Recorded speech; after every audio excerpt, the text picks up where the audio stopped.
Microphone 2. Hi, Cassandra Fryman, Delegation Ohio.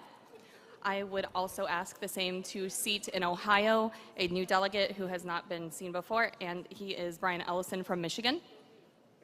Got it. Second? All right, we got seconds. Any discussion? Any objection? Amendment passes. Thank you. Thank you, ma'am. All right, it doesn't appear to be any more discussion on credentialing. We'll move on to a vote. All in favor of the credentials report as amended, please raise your token. Put them down. All opposed. All right, we have a credentials report. We'll be moving on to the last item of business yesterday, which is the JC election. So I'm going to ask the secretary to display the results when ready. No problem.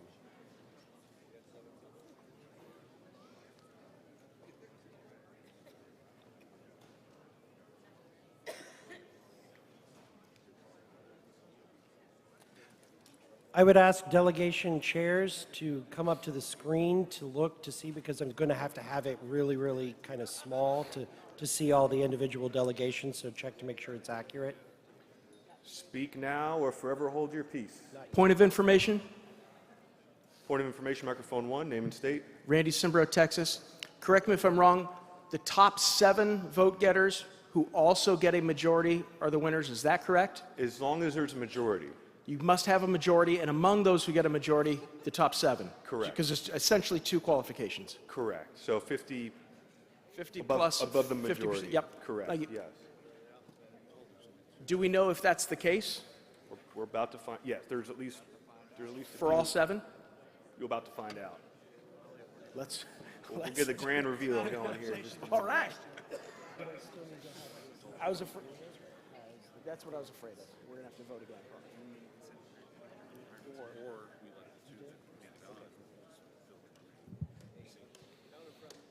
Or we could pass a rule saying automatically the next 5. Mr. Chair, Didn't get a majority, right? Microphone. inquiry on number 2, Mark Axon, New York. Are these in any particular order right now? No. Okay. No. Thank you. This is not helpful.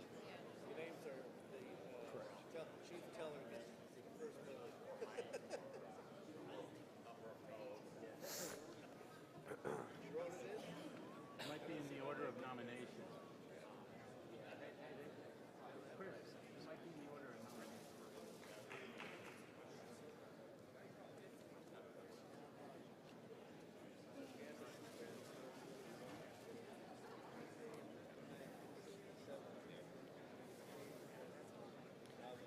I'll now display the total results.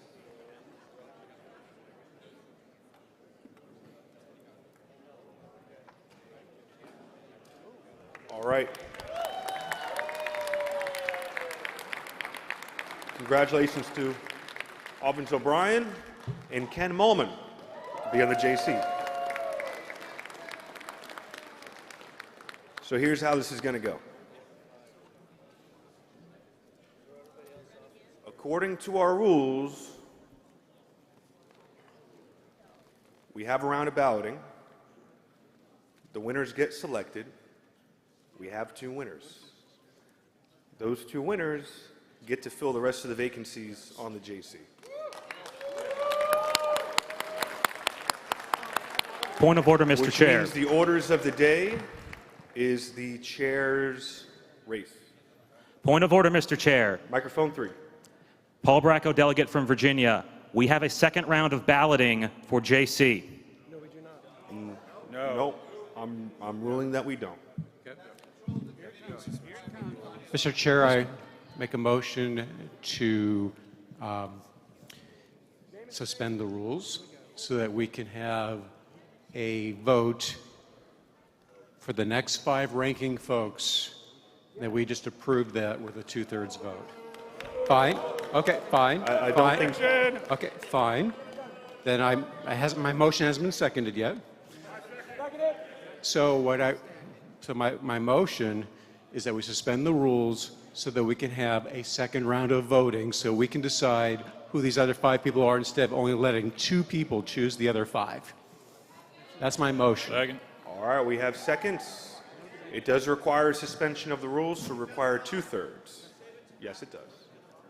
No, it's too late. I don't do it now. All in favor of suspending the rules to consider the motion, raise your tokens for a second round. Put them down. All opposed? Doesn't look like 2/3 to me. Mr. Chair, Mike 1. Mike 1, I've got a point of order here. name and state, sir. Nick Sosowski, delegate, Pennsylvania. Our rules for electing don't contradict Roberts, so we've got to look at Roberts as far as plurality and. Point of order, and Mr. so Chair. We have. So if you Point of order. Hold if on, you look hold at- on. Point of order related to this, Mr. Hold Chair. on, Mr. Sarwak. I'll get to you in a second. To answer your question, sir, your point of order is not well taken. I We was have trying to we provide use the approval- citations. We use approval voting. Yes, and approval Okay, voting. This isn't a approval conversation. voting, and I This appeal the isn't a ruling of the chair. This is not a conversation. I appeal the Microphone ruling 3. of the chair. This isn't request- a conversation, sir. Thank you very much. Microphone 3. I request orders of the day. We are on to the chair's nominations. Thank you. Mr. Chair, microphone 3, Paul Bracco, Virginia. I appeal the ruling of the chair. On what grounds? On the grounds stated by Mr. Sosowski. What were those? No, it's dilatory. We're on to nominations. Second that appeal. All right, the floor is now open to nominations. We'll start at microphone. Let's do microphone. Point of 2. privilege. Why is the chair denying this body the right to choose the judicial committee? You're not being Orders of the recognized, day. sir. Orders of the day. Microphone 1. Point of personal privilege, Mr. Chair. Could we just get the results on the screen one more time? For just, it was really fast, please. Really fast. Thank you. Take a picture. It'll last longer. All right, we're now on to nominations. Mr. Chairman, microphone 3. This is 1. Point of information. Hold on one second. Request for Hold on 1 second. Hold on 1 second. Let's just say something. Ready to rock? Mr. Chair, microphone 1. Microphone 1. I request you resign immediately. Your request is denied. I appeal the ruling of the chair. Dilatory. Point of information. James Siniak, Indiana. We did have NOTA votes. Were those included in the total? I'm sorry? We did have NOTA votes. Were those included in the total? We can check. Yep, notice at the bottom right there. All right, thank you. You got it. Mr. Chairman, request for information. Request for information, microphone 3. Yeah, Zach Kellier from Idaho. I just looked at the bylaws and it said that it's in the convention rules. It says selection of the judicial committee members should follow the rules for selection of at-large LNC members. Was that same process followed to the letter as we would normally select at-large LNC members? My understanding, yes. All right, the floor is open to nominations. Do we have any nominations for chair? Microphone 1. Yes. Point of parliamentary inquiry. Yes, I'm Ted Brown from Texas. I'm pleased to nominate Wes Benedict for chair.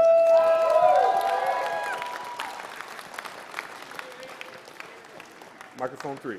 Yeah, I apologize for bringing this up, Mr. Chairman, but my understanding, and maybe someone can educate me.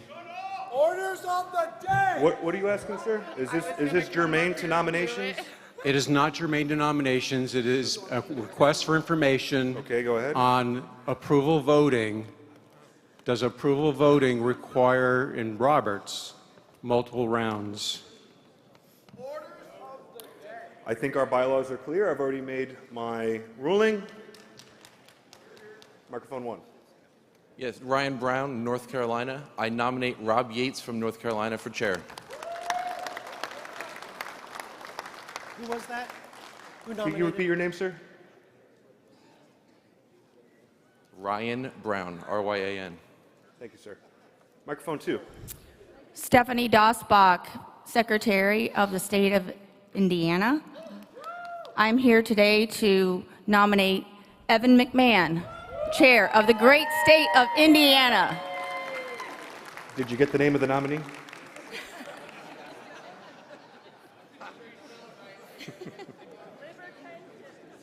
Microphone 3. Aaron, we've done this for how many years this week? Lawrence Ludlow, Michigan Party. I'd like to nominate Jeffrey Kaufman.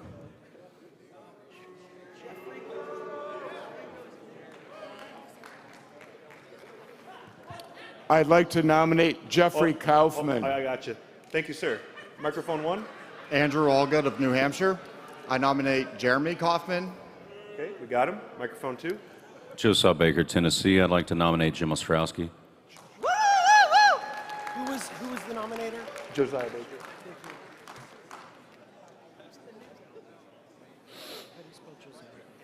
Anybody else seeking to be recognized for nominations? Nominations going once. This Mike. Microphone 3. Zane Placey from the state of Georgia. I'd like to nominate Stephen Phillips. Who was the nominator? State your name again, sir. I'm sorry. Zane Placey. Zaneplacie.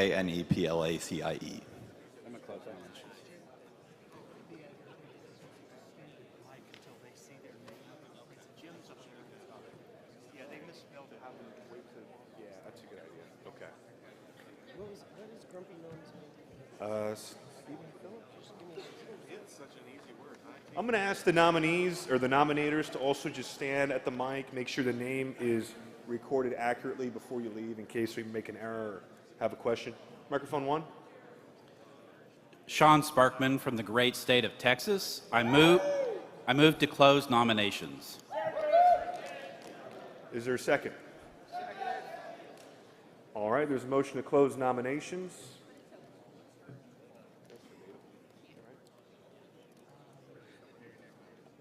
I will just say that everybody who's on the list that submitted Close nominations.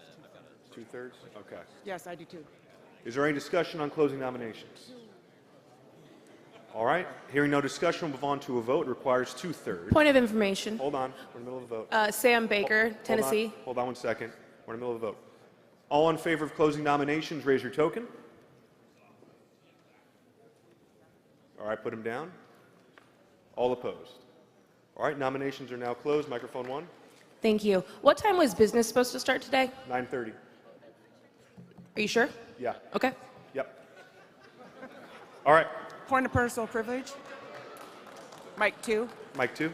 Vicky Hall, Michigan delegate. Could the font be made bigger now that we've shown the big screen so we can read what he's putting up? Absolutely. Thank you.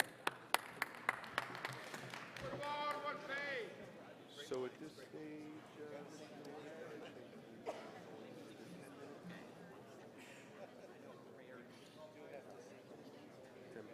gotcha. All right, can all the chair candidates please line up on the right side of the stage, please?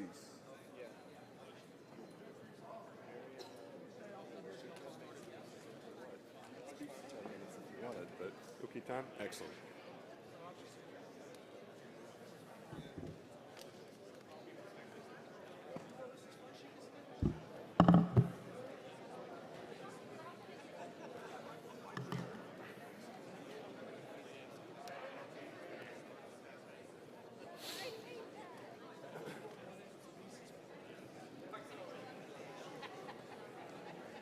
Microphone 3, point of personal privilege. Microphone 3. Blake Huber, Colorado. Can you display all the candidates in one group? Some are in page 1 and some are in page 2. I will ask the secretary. Oh, there's no secretary, but we'll try. How's that?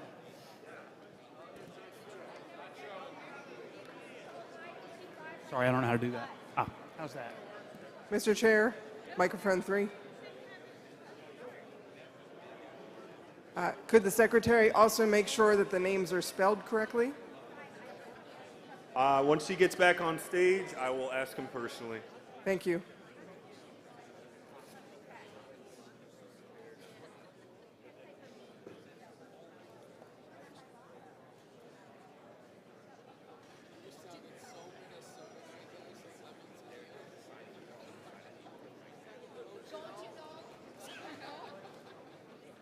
Point of privilege, microphone 1. Microphone 1. I believe this is a point of privilege. Andrew Allgood from New Hampshire. My nomination, Jeremy Kaufman, is not on the board. What? Jeremy Kaufman hasn't You're going to have to speak up. It's hard to hear. Jeremy Kaufman is not on the board. That's Jeffrey Kaufman, nominated by Lawrence Ludlow from No, Michigan, he's there. But You got to look to the Jeremy right. Kaufman- Oh, Jeffrey. I'll change it to Jeremy. Andrew Allgood from New Hampshire has nominated this person.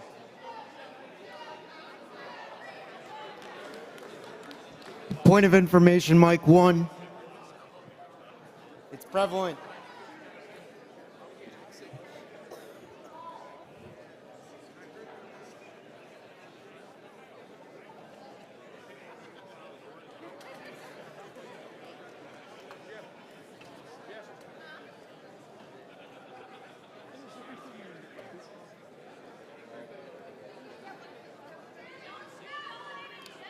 Point of order, microphone 1.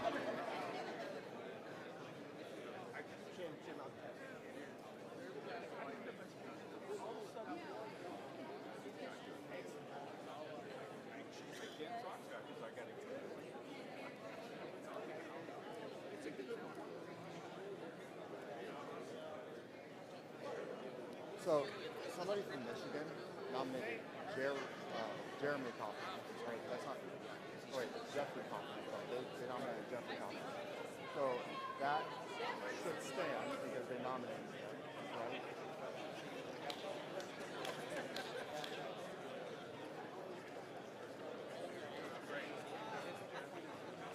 So this is also a nomination from Lawrence Ludlow from Michigan, but I'm the one that nominated Jeremy Kaufman.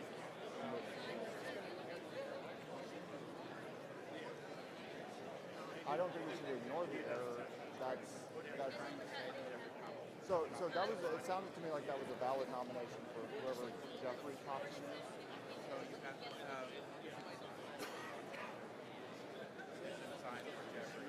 Okay, but he also nominated the wrong person, so I nominated Jeremy Kaufman.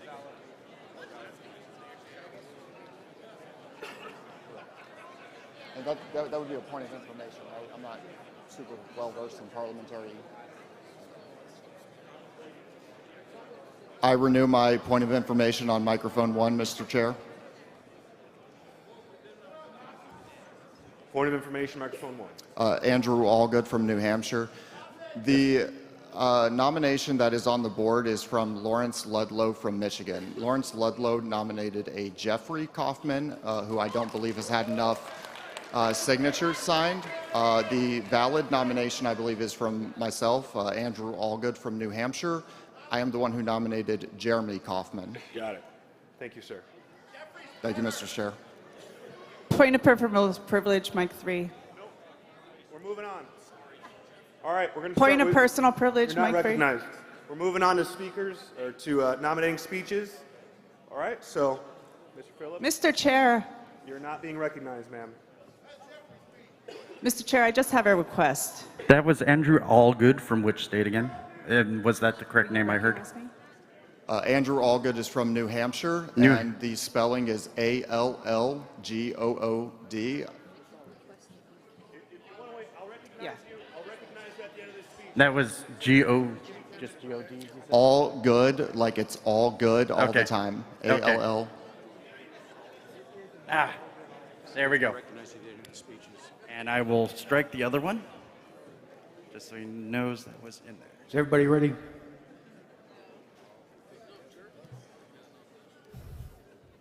Thank you for the nominations. The only thing I really have to say is this is a great institution. I appreciate everything that everybody does. But if you vote for me, you're retarded.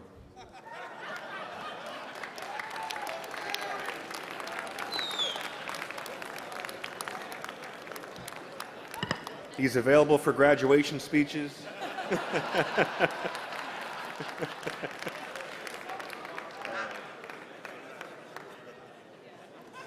All right, next up we've got Mr. Yates. Go all the candidates!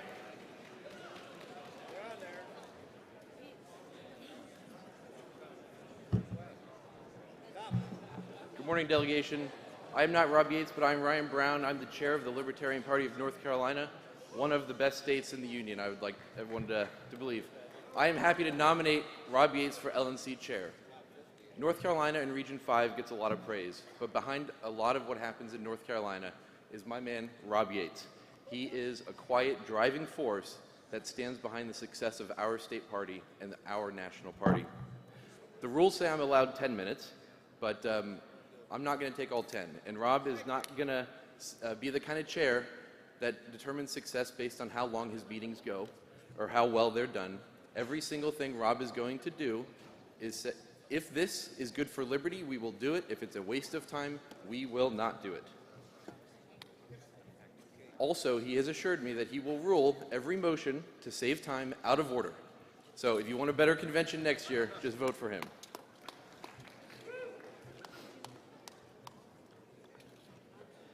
North Carolina has been a state with ballot access for a long period of time. That's due to the great people who came before us. But right now, Rob Yates has been helping me in the state run candidates. He has been reaching out to every candidate. He has been promoting every candidate. He's been writing our newsletter. He's been fundraising. He's been working on campaigns.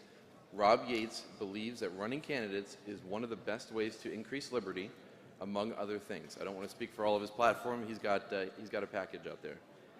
But I will say, the legacy parties in America are failing. However, they still have a tremendous amount of propaganda.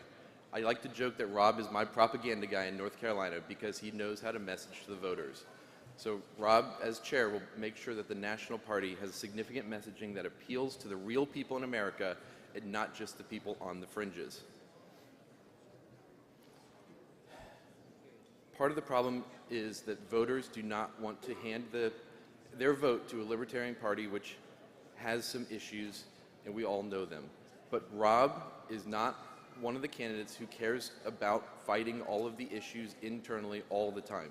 Rob is going to be someone who will lead the fight for liberty to the voters, to the people, and to hopefully increase freedom in our lifetime. His highest goal is liberty, not just the party itself, but he believes that using this party is the best way to achieve liberty. Rob is a great libertarian. He has principles that are rock solid. His work ethic is amazing. I don't know how many times there's been messages at 2 o'clock in the morning. Hey, can you double check the newsletter for me? Can you do this for that? And it's not because he's being lazy. It's because he's working so hard doing other things. He just does not stop, and I'm so proud of him.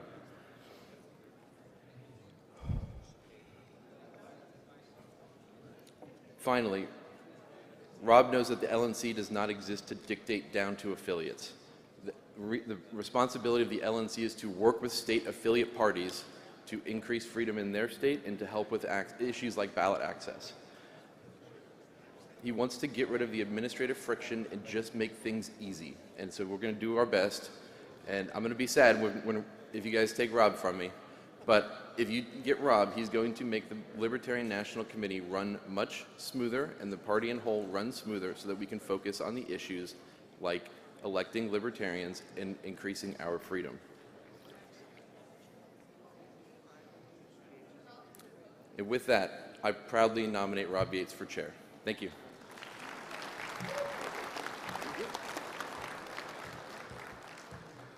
What's up, everyone? Good morning. Again, thank you all for being here. I know it's been a long weekend. I'm not going to spend a lot of time. My name is Rob Yates from the state of North Carolina. I want to start by thanking my campaign team. Y'all have been awesome. It means the world to me. You've just been working day in, day out, calling people, helping me with my plan, jumping on meetings, dealing with my wild ideas. Here's the thing. Everyone in this room knows all the things we need to do. Fundraising, membership, data and operations, candidates, legislation, communications, building parallel systems. But how do we do that? I put together a plan. If you go to thetorch.media and check out my 6 Pillars of Liberty plan, it's been up for a while if you haven't seen it. I put together metrics, key performance indicators, milestones to get there, hold ourselves accountable. We need goals. We need successes, and we need to hear about those successes. I know that we fight amongst each other, but it's because we care. It's because we're passionate. We know how much this matters. If I'm chair, I will help you keep fighting, But instead of fighting with each other, we'll take that fight to the state. We'll take that fight to the Uniparty. I will never stop fighting for you. I love all you Liberty Warriors. Rob Yates, please vote for me.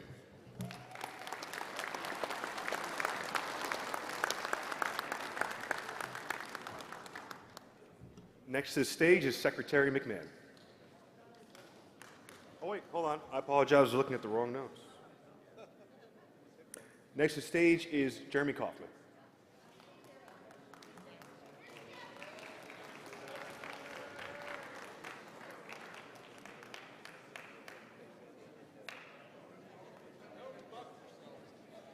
Coming to your right, sir. Don't step over.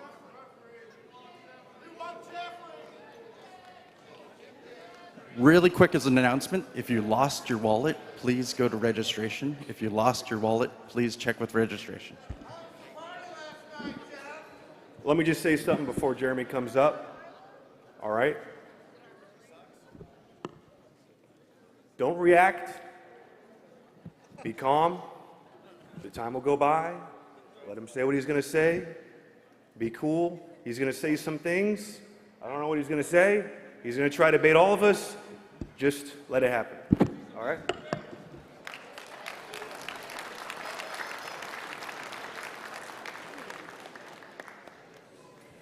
Members of the Libertarian National Convention, thank you all so much for coming here today. My name is Rachel. I'm Jeremy's wife. We've been together for 20 years. This is a pretty long time. We've gone through a lot of ups and downs. I can understand some of the frustrations that I hear from people about his personality quirks. I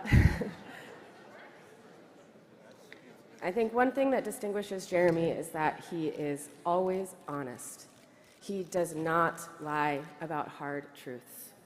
There are things that will maybe make you feel sad today that he says, and my heart goes out to you. But that does not change the fact that Jeremy never shies away from straightforward thinking, visionary action, and you can look at his history in business, you can look at his history with his family. He is a very successful man, and I hope that you will all respectfully listen to what he has to say and the recommendations that he has to make today about the purpose of the Libertarian Party and how, as chair, he would make that happen. Thank you.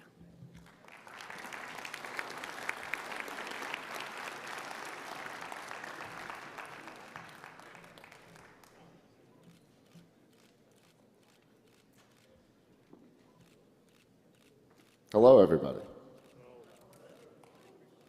I wanted to start by saying thank you to the man most responsible for me being in the Libertarian Party. Could we give a hand to Nick Sarwark, who recruited me? Thank you, Nick, for getting me here on stage. Nick deserves a lot of credit.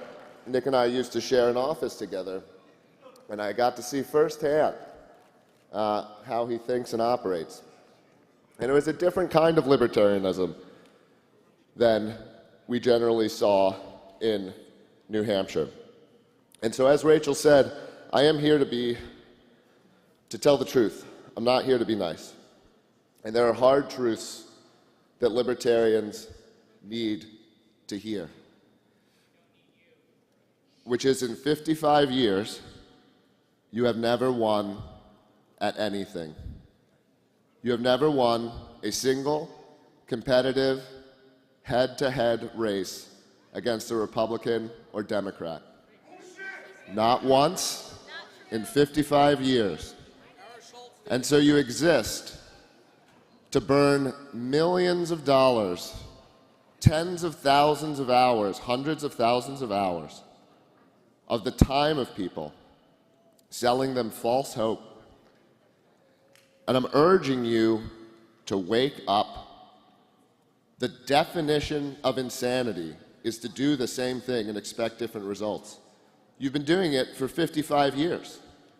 People here, every other officer, every other person running for this position is saying the same stuff. We're gonna raise money. We're gonna bring back Project Archimedes. We need to do it back like we did it back in my day. I used to have 100 people and we're going to do it again. Are you guys stupid?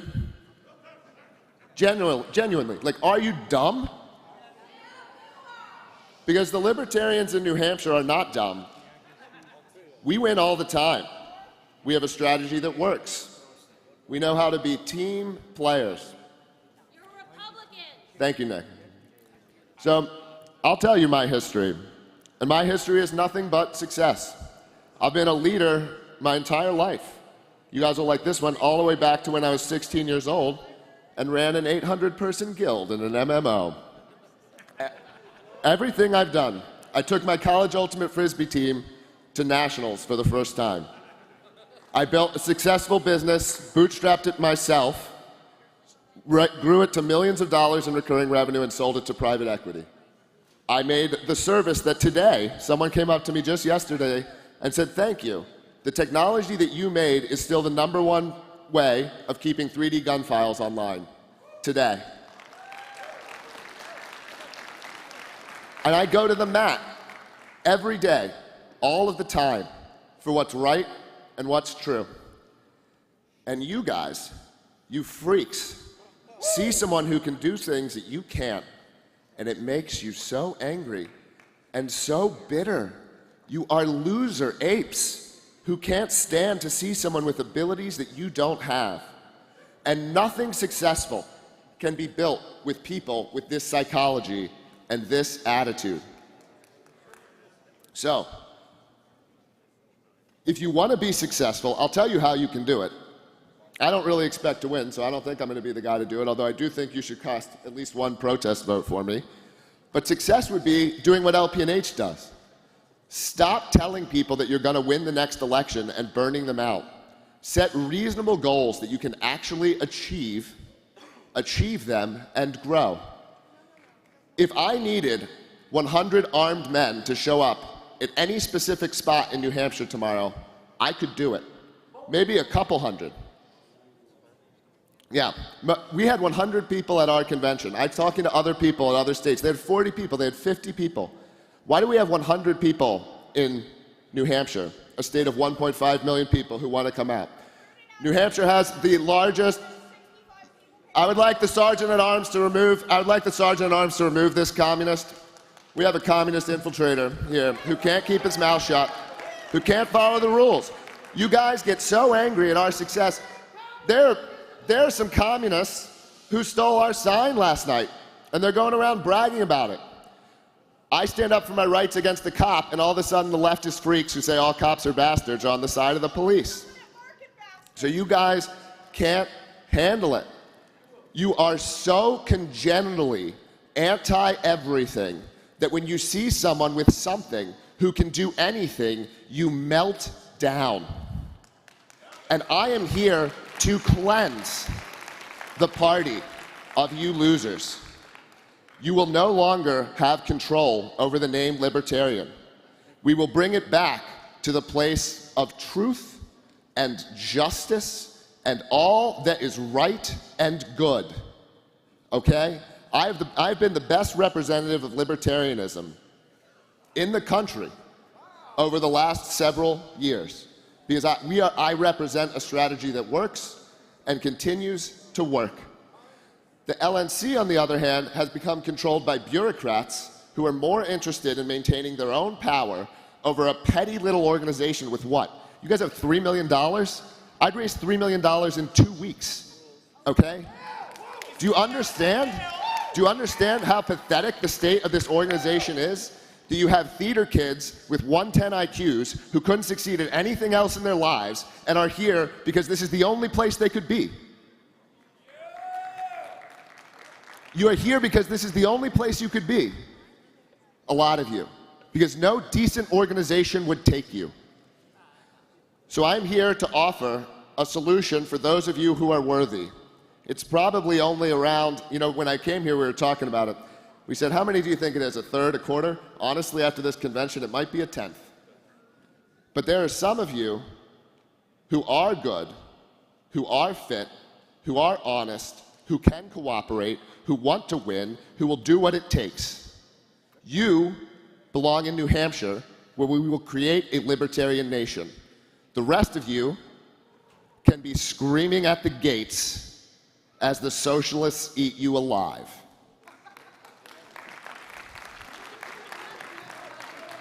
So, should I be elected chair? I can't actually end the Libertarian Party as chair, but I will get it out of the way to the best of my ability. Thank you.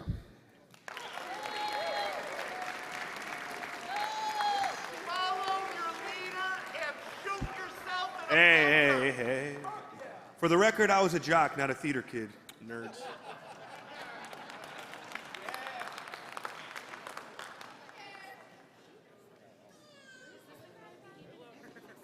No, I don't. Come to order. Unless you need one of these, you're fine. Okay? Your feelings weren't hurt. We're all going to survive.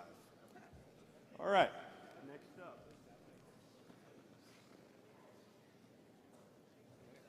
Mr. Benedict.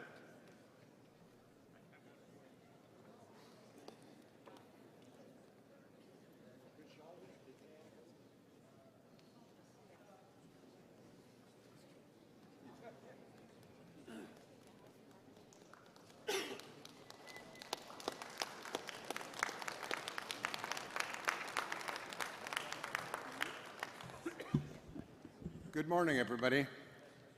My name is Jeffrey Neal. I stand before you to urge a vote for Wes Benedict as our next chair. Louder? Okay. Well, I mean, I'm tall, and we've had some short people talk. I'm sorry about that.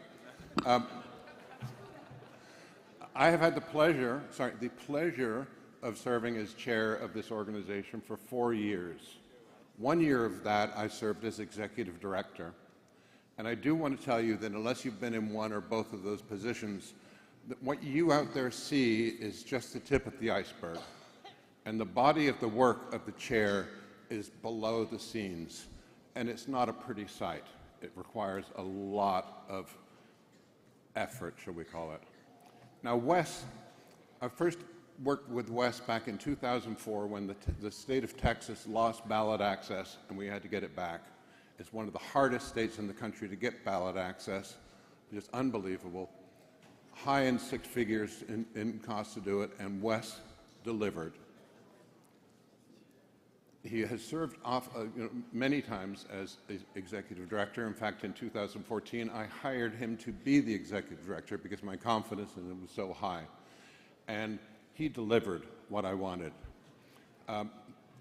We're talking about a guy who, in this last legislative session in Texas, successfully lobbied the legislature to change the laws to make it easier for construction and purchasing houses in Texas, something all libertarians should be in favor of doing that. He's effective as a lobbyist. He's delivered.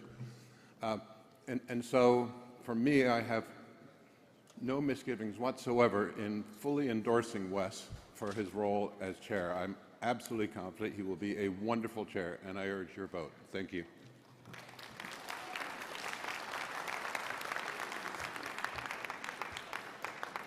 Yes, good morning, everyone. I'm Ted Brown from Texas, and I'm a candidate for U.S. Senator.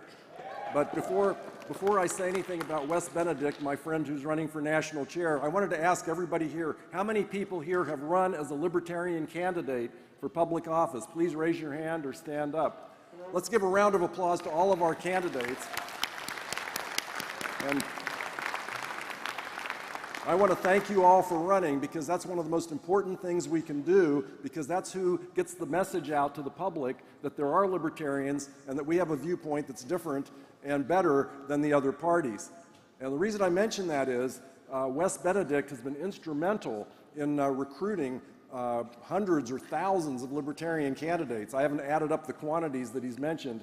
And I was impressed by that, because when I was in California before Texas, I was active for many years, and over a 30-year period recruited most of California's candidates, and I thought, hey, I've recruited most of the candidates more than anyone else. And then I met Wes, and he'd actually recruited a lot more, because that is something he focused on in Texas and in other states to get more libertarians out there running for office and presenting our views to the public. And I think that's very important, and I believe he'll continue to do that as chair. On the other hand, when I was going to run for chair in California, I went to the national office when I was in D.C., and Wes was the national director, the executive director, and he was very helpful and very encouraging of a candidate for state chair, and he was supporting affiliates at that time. But one thing I'll note is there was a national headquarters in Arlington, Virginia, and it had a large staff, and Wes and Carla Howe and a lot of people were working there promoting liberty. And we really need to get back to that again, and I believe Wes Benedict has the experience to do that, and I hope that you will join me in supporting Wes Benedict for our next national chair. Thank you very much.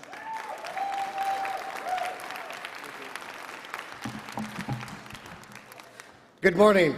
I'm Ryan Woodcraft, and I'm from El Paso, Texas. In May of 2025, I was elected to the Board of Trustees for the Socorro Independent School District. SISD has more than 5,000 employees, 46,000 students, and a budget of nearly $570 million a year.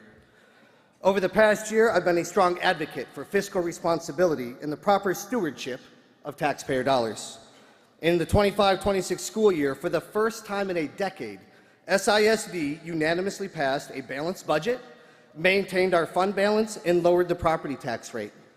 These are basic things for libertarian ideology. It should not be outside of the norm. I'll continue pushing back against Austin's and Washington's influence over our local schools, but I need help. We need elected libertarians in our state and federal legislatures who are willing to challenge harmful laws that negatively impact our families, our communities, and end government influence in education. Most of the chair candidates agree that two measures of success for this party are candidates recruited and races won. If that's true, then we need more candidates.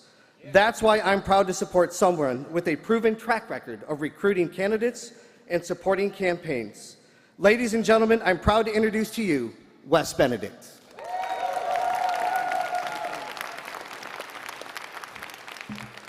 Thank you all for coming here today. I'm Wes Benedict from Austin, Texas. I'm running for LNC chair. I served as executive director in the national headquarters for 8 years. It's not an easy job. I served 4 different chairs, so I know what the job of chair entails. Since I left in 2018, I think there's been 5 or 6 executive directors. That's just to show it's not a very easy job to do or a job to keep. The job of chair is a volunteer position. It takes time.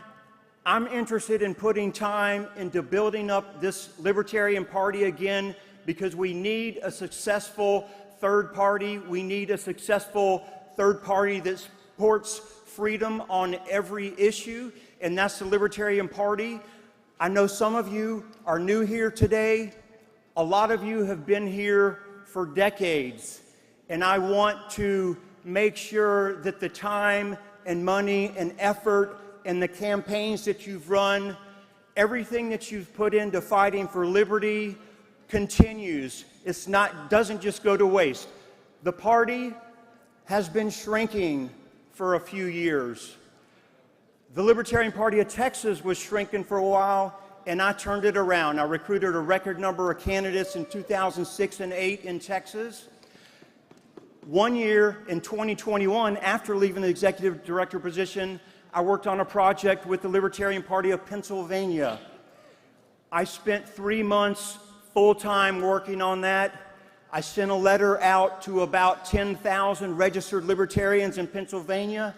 I said, call me or text me or email me 9 a.m. to 9 p.m. 7 days a week.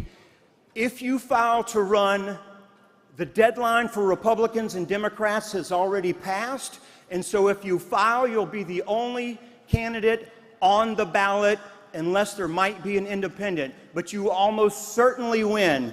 And believe it or not, that letter was very successful. Hundreds of people responded. I helped all of them with their paperwork. I actually filled a lot of it out. I did a mail merge and emailed it to them with all the blanks filled out because it gets confusing.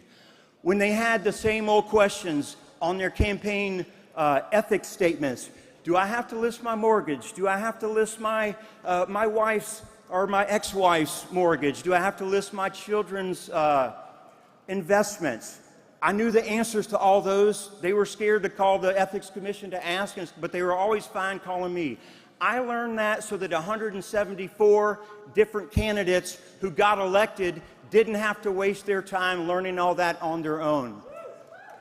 Thank you. The Libertarian Party and the headquarters needs to be a service organization that helps make the job of our counties and our states and our candidates easier and more effective. I hope you will vote for me, Wes Benedict, for chair. Thank you.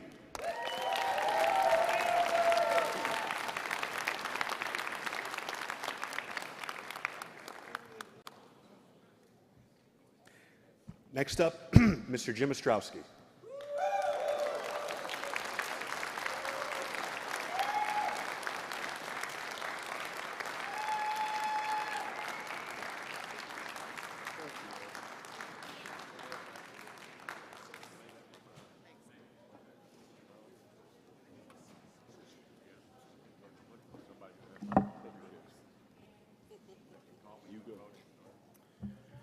Good morning, everyone. Josiah Baker, Chairman of the Libertarian Party of Tennessee. I am speaking on behalf of this man right here. I'm looking out in this room and I see a lot of folks that probably your number one goal is to beat Republicans and Democrats, correct?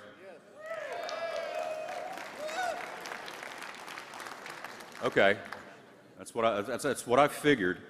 When it comes to beating Republicans and Democrats, there's one person in this race that has done it, and in cases winning 8 out of 10 for our Bill of Rights. That's this guy right here. He has beaten Republican and Democrat lawyers to defend our rights as United States citizens. That's called winning in the real world. We are tired of libertarian Game of Thrones drama. We want to be taken serious as a party, and the man right here is the man that will do that. He is not a caucus man. He is a man in the real world making change for liberty. You want people that beat Republicans and Democrats? This is the man right here. I am proud to endorse Mr. Jim Ostrowski.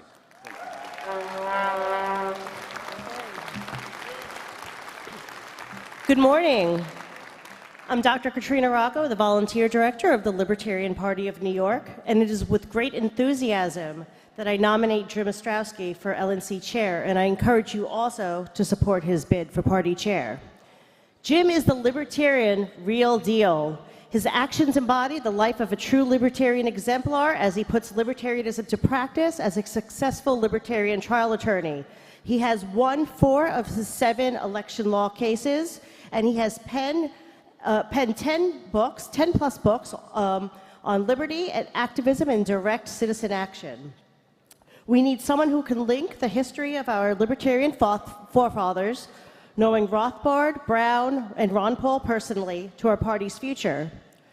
We need a chair who embodies the high level of professionalism, and Jim's disinterest in inter-party wars will only serve to keep our party free from fruitless endeavors and time wasted in our party's second set of 50 years.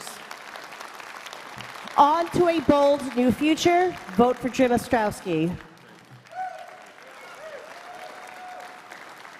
How y'all doing today? My name is Dwayne Whitmer. I'm the chair of the Libertarian Party of New York. We do, in fact, exist. There's not many of us. I'm honored to stand here with a friend and hero, Jim Ostrowski, to nominate and support him for chair. Whether it was in the 80s when he was leading the charge on attempting to end the war on drugs, whether it was the early 2000s where he sued New York State over corporate welfare, in which the court said, hey, Jim, you're right, corporate welfare is bad, but without corporate welfare, we cannot prop up the economy of New York State, so we're sorry, man, it needs to exist. Whether it was freeing men who were wrongly convicted for murder from prison, Jim Ostrowski's been doing this for almost 50 years. However, I'd like to talk about what Jim has done for me.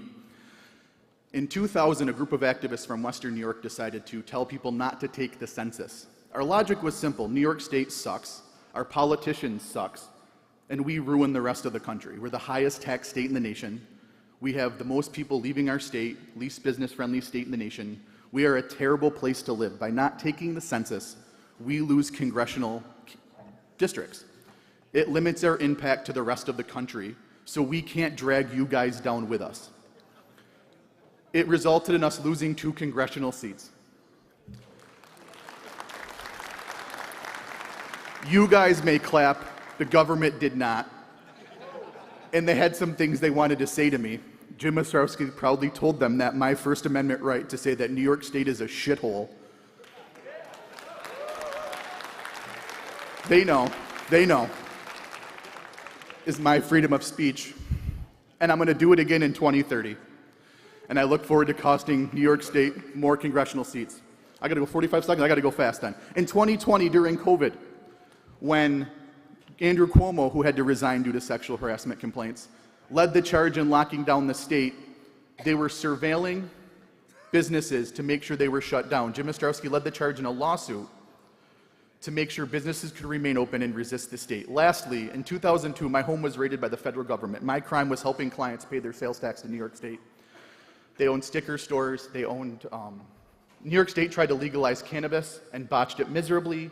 Legal sticker stores opened, and I was helping them navigate the sales tax law. The federal government raided my home. They waited till I was gone. They answered my girlfriend at the time answered the door. They pinned her to a wall, and when she asked for her warrant and her lawyer, they told her to go fuck herself. They proceeded to illegally interrogate her for 4.5 hours.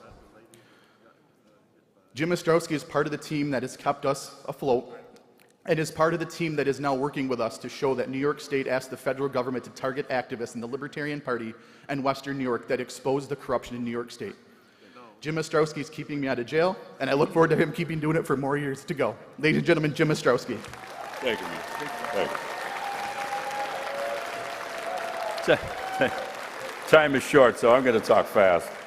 I accept your nomination and your platform. I do not accept that decade after decade, the greatest political idea in human history gets 1% of the vote. I have set forth a comprehensive program to do much better and do it very quickly, and we can make the Libertarian Party a player in American life at long last and before it's too late. We need new ideas to recapture the positive winning vibe that drew me into the movement 47 years ago. We need a new strategy of direct action. We need new marketing and a new logo, and I will appoint a special committee to do that. We need to hold the first ever dedicated international strategy conference this year. And yes, because 90% of Americans after 50 years still don't know what a libertarian is or about the glorious history of our movement dating back to 1646, we need to at least form an exploratory committee to study the creation of a brick-and-mortar Libertarian Hall of Fame. Go big or go home. And yes, we need to start getting serious about beating Democrats and Republicans in political battles, starting with focusing national resources on Jeremy Todd's campaign to fill Thomas Massey's seat. Who will this convention choose to lead the battle against the big boys? One of the candidates for chair has a proven record of beating the major parties in big-time politics and law. I beat them in 4 of 7 Libertarian Party election law cases, starting with Dwayne's race for Congress, and knocking GOP Congresswoman Claudia Tenney off the ballot when she tried to invade your party. I beat New York Attorney General Letitia James in her own courts to reverse the first assault rifle conviction in New York. I forced Governor Hochul to rescind her cruel mask mandate for kids by serving her ass with a massive federal lawsuit and suing her personally. I was not AWOL during the lockdown. I was not AWOL during the lockdown. When I was a Democrat, I beat the Democratic machine for judicial delegate when I was 19 years old. During the Tea Party era, started by Ron Paul, I drove the GOP nuts by putting 2 Tea Party candidates on the ballot and beating them in court. The state Senate candidate got 11% of the vote, not 1% of the vote, 11% of the vote, and is now a state assemblyman who has a book, Government Schools Are Bad for Your Kids, on his desk on the assembly floor. The congressional race was impactful. Jack Davis got 9% of the vote, not 1% of the vote, 9%, and cost the GOP a safe red district they haven't lost since the 19th century. I can help the LP beat Democrats and Republicans, for example, Jeremy Todd's campaign for Kentucky, because I have a track record of beating them in the past. Finally, on policy, I worked with my friends Roy Childs Jr. and Milton Friedman to help create the drug legalization movement in the late 1980s. We did succeed in reversing the Rockefeller drug laws, Senator Gallagher, I know some of you people remember him, and many odious marijuana laws. In conclusion, I have a platform with a vision of making the LP a player in American life. I also have a record of winning at big-time politics, policy, and law for 50 years. I humbly ask for your support. Thank you.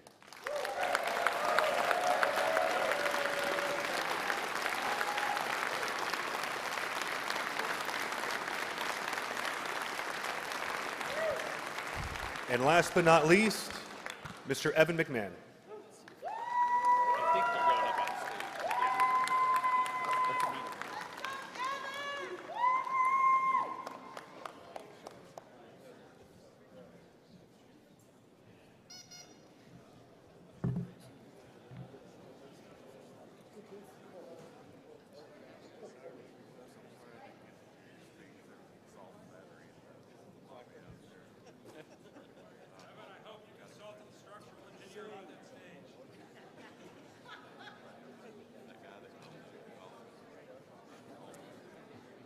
I hope we can fit them all.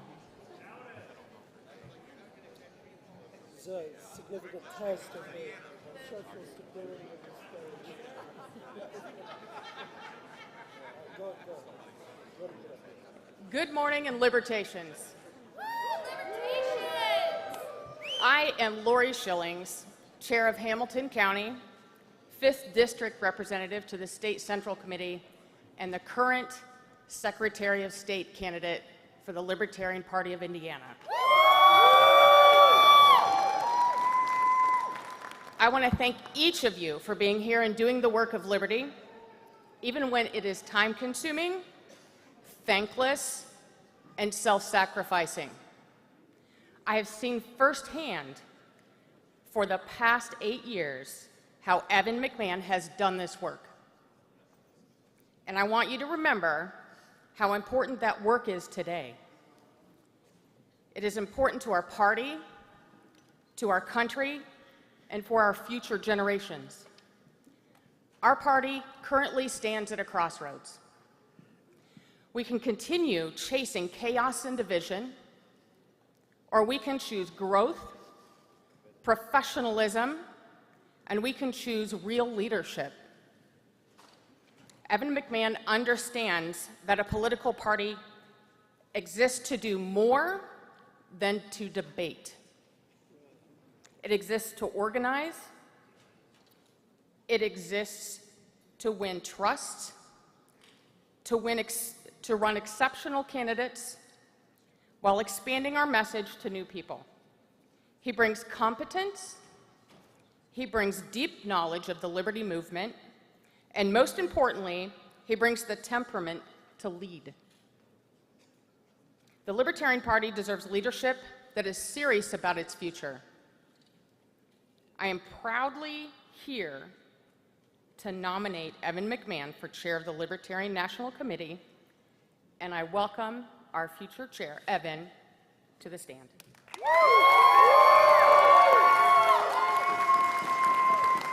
Good news, it took longer to get everybody on the stage than what my speech will be. To everybody here in the room and the libertarians and the new libertarians watching at home, I want you all to know, regardless of what was said on this stage by one person, you matter in this party. You are the party. You are what's right with this party. We are in a crossroads. We need to recruit new young people. We need a leader who is going to get the resources and tools to get the best person to bring the next generation of libertarians into the movement and motivate them to run for office, vote for candidates, and volunteer. Our party has seen incredible successes over the last 20 years. In 2000, we had 33,000 dues-paid members. My pledge to you is by 2028, we will double that number and be at 66,000 dues-paid members of this party. We will have people going out to support the candidates by door knocking, phone banking, putting out signs, donating to the effort, working with their county parties, running their state parties, and that is how we will elect people to office and change this country. We will end the bureaucracy through the next generation of our membership. If that's the kind of growth that you want, if you want to see this party succeed, I encourage you to vote for me, Evan McMahon.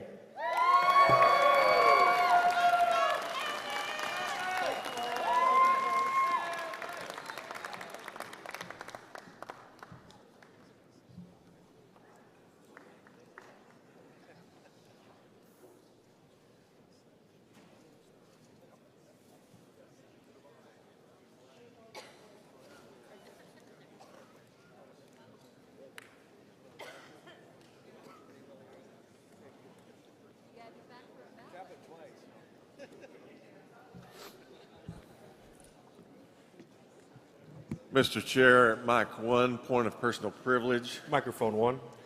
Mr. Chair, my name is Jack Westbrook, and unfortunately during the speeches just now, there was an assault and battery out in the hallway, and I just want to say that no matter how much you disagree with someone, violating the non-aggression principle amongst libertarians is never appropriate.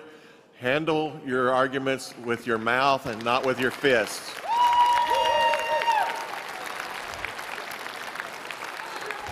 And fortunately, the guy got arrested. I would ask my Vice Chairman, Paul Dar, to take the gavel. Mr. Chair, point of personal privilege, mic 3. Yeah, I promise. Yes, ma'am. Kat McElroy, California. Go ahead. Repeatedly over the weekend, it was requested that you repeat votes so delegates know what they are voting for. This morning in particular, although business has started late every single session and there was a keynote scheduled for today, we started on time. All the votes were rushed. Things were not repeated. This is unacceptable. This is pushing things through.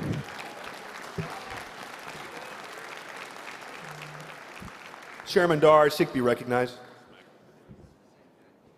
Recognize Mr. Nikela. Chairman Dar, I'd like to make a motion to suspend the rules in order to decredential Andrew Allgood, who allegedly slapped a woman out in the hall.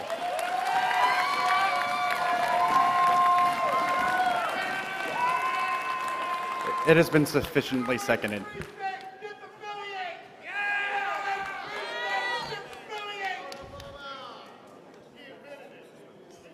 Yes. All those, I'm not seeing anyone wishing to be recognized, so all those in favor of suspending rules. Is this all in one motion? Yes. All in one motion. We're doing this, once again, this is an all-in-one motion to both suspend the rules and to decredential the delegate. Once again, this is an all-in-one motion to suspend the rules and decredential the delegate.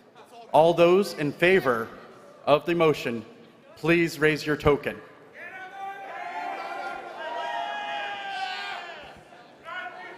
Lower your tokens, please. All those opposed, please raise your token. Motion passes.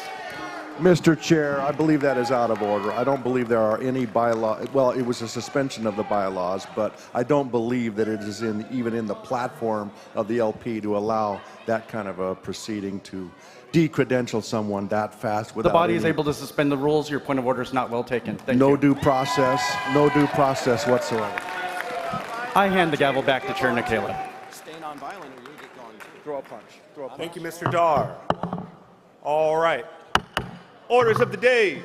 Have us at a vote. Mr. Chair, if I may, Dan Zimmer from Michigan, with all due respect and having no tolerance for inappropriate use of force, it's been called to my attention allegedly that this was a physical altercation resulting from an alleged theft of property. Is that your understanding? I don't know, but even if someone steals your property, you're not supposed to. But we're not going Point to of debate order. that. This is out of order. All right. So we're going to proceed to the orders of the day. So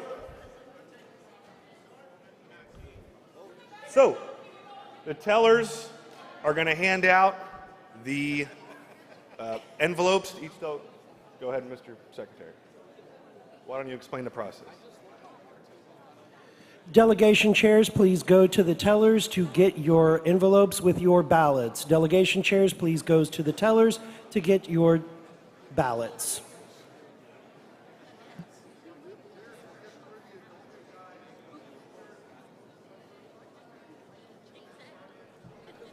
We are currently at ease during balloting.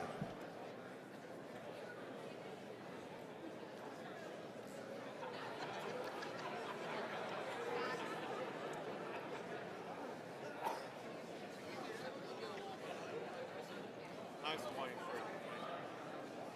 Nice white. Hawaiian shirt here.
Mr. Chairman,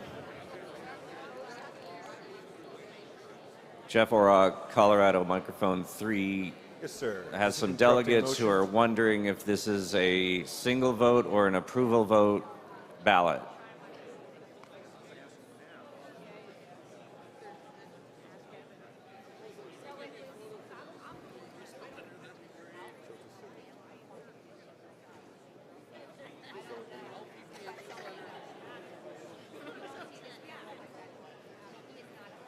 Just like the JC, it's approval voting. Thank you. Approval voting. Thank you.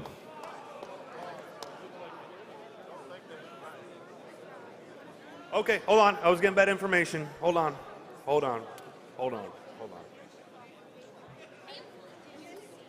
Hold on.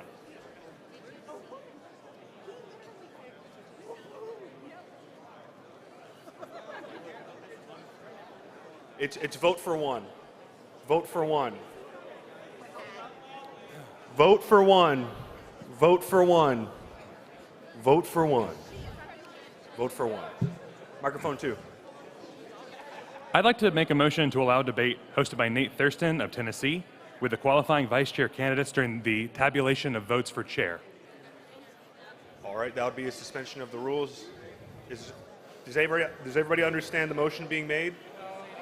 Okay. No, Mr. Chair. The delegate is making a motion. The delegate is making a motion to have a vice chair debate during the tabulation process of this ballot. All right, it would require suspension of the rules. It is Point of order, we're in the middle of a vote right now. We can't make motions while we're casting the ballots. We haven't started casting ballots. Yeah, we're at ease. Mr. Chair, ballots are out. We are at ease. That's correct, Mr. Chair. Point is well taken. After this round, it would be in order. When we're not in, yeah. Okay, morning, Cody. Corey. Did you hear personal privilege? What was the? I want them to wait on voting for the woman that was assaulted. She just got punched by a man. Yeah. We should wait for her vote. She's a voter. She is a voter. So how do I get them to wait for her vote? I want them to wait. That's not. There's not really a motion for that. She was just assaulted by a party member. I understand. I'm trying to process your... Please make sure, look around you to see if you are standing at one of the microphones and talking. We can hear your planning and scheming.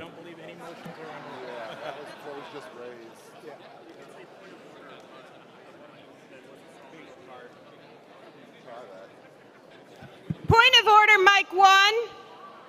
I'd like to pause the voting for the woman that was just assaulted. I'm Lola Peltier from Pennsylvania. We cannot pause the vote.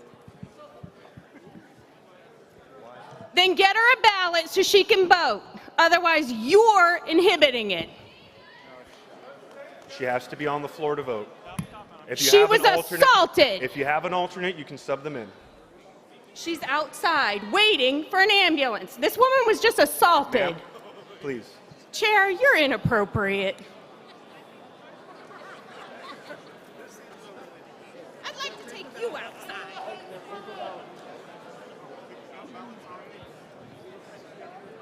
Mr. Chair, microphone 1, Josiah, Tennessee. Can we correct it to Jim Ostrowski, the name that was nominated, please? The name on the sheet was James. Okay. We're technically at ease here, so I'm not At supposed the to be floor, we should hold the vote. Point of Your de- personal privilege, please. Your delegation can Vicky. turn in votes whenever they're Vicky. finished. Sorry. So you can hold off until she's ready if you'd like.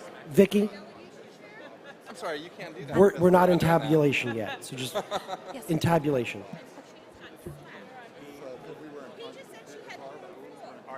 We are at ease. I'm not going to be recognizing anybody until we get to tabulation.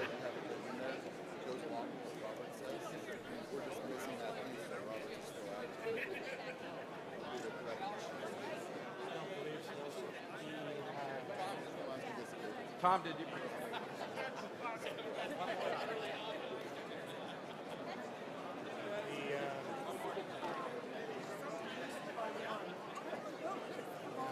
No, I think it's because 50% is so attached. And we get, there is enough.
Good?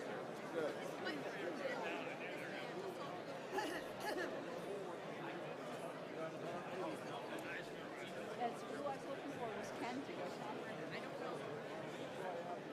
Oh, that's true.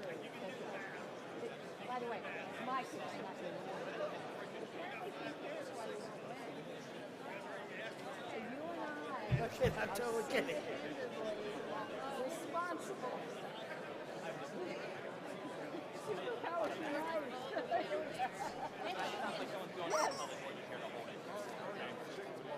That's what you said, right?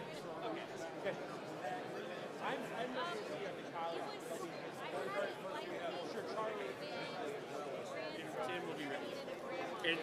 And what's his name? He said I can't change my hair color. Guy from England. I can't think of his name. Kelvin.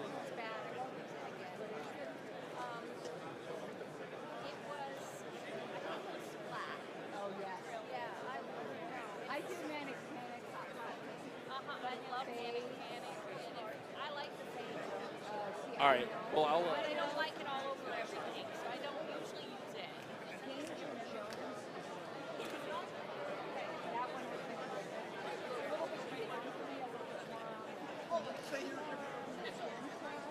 But it's black. I like it when it's more pastel, but I thought it was really.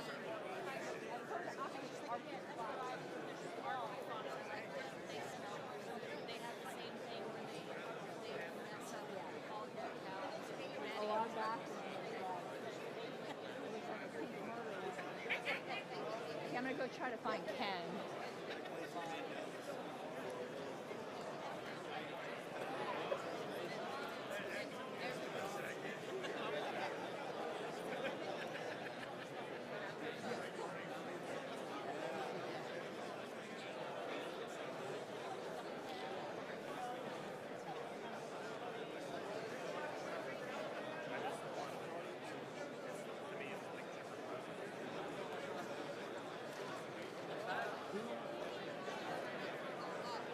I want to confirm. I'm a man.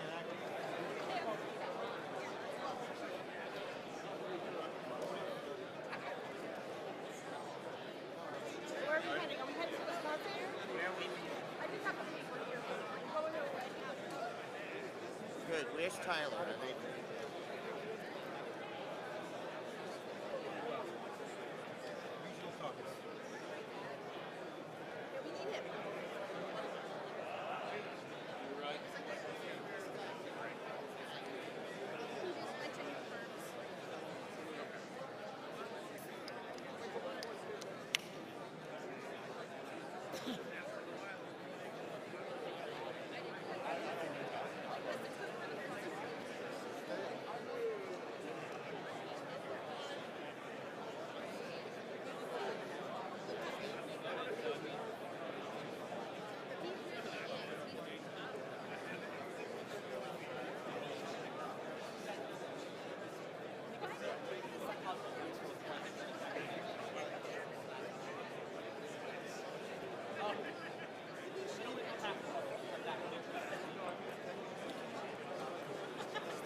I gotta go.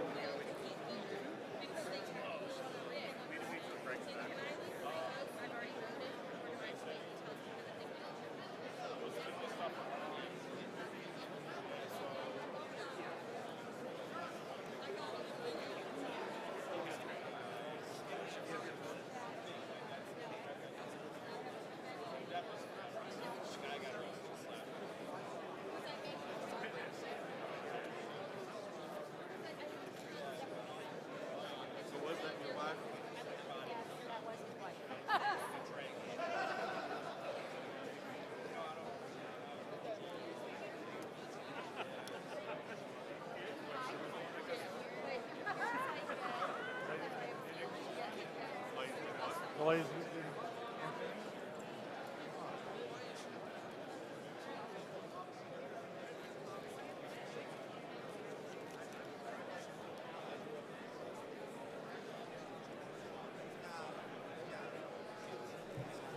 Hey folks, public service announcement. If you're going to a large mass set, if you're an invited guest, you're a state chair, just some instructions. You're going to a room called the Monroe Room, which is not the A through F. And we'll announce this again. You need to go up to the Sky Bridge, and there's additional signage that's been put up. You're going to the Monroe Room if you're a state chair and you're going to be attending large map sets. Wonderful. I can only speak of what they've done for Rhode Island in terms of legislation and lobbying for ballot access. So please, please, please. And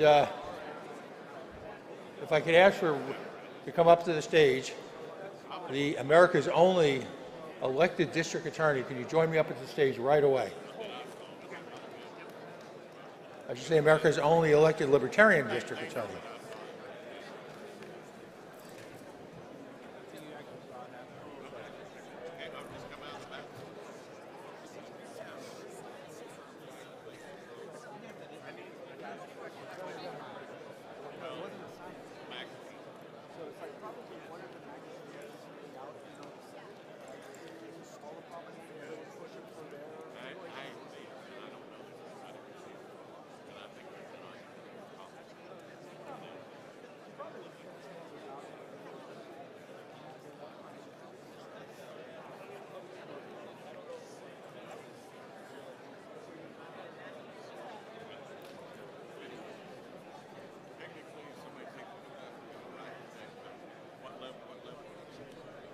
Also, if he's out there, if I could get Zane to come up to the front for just a second, please.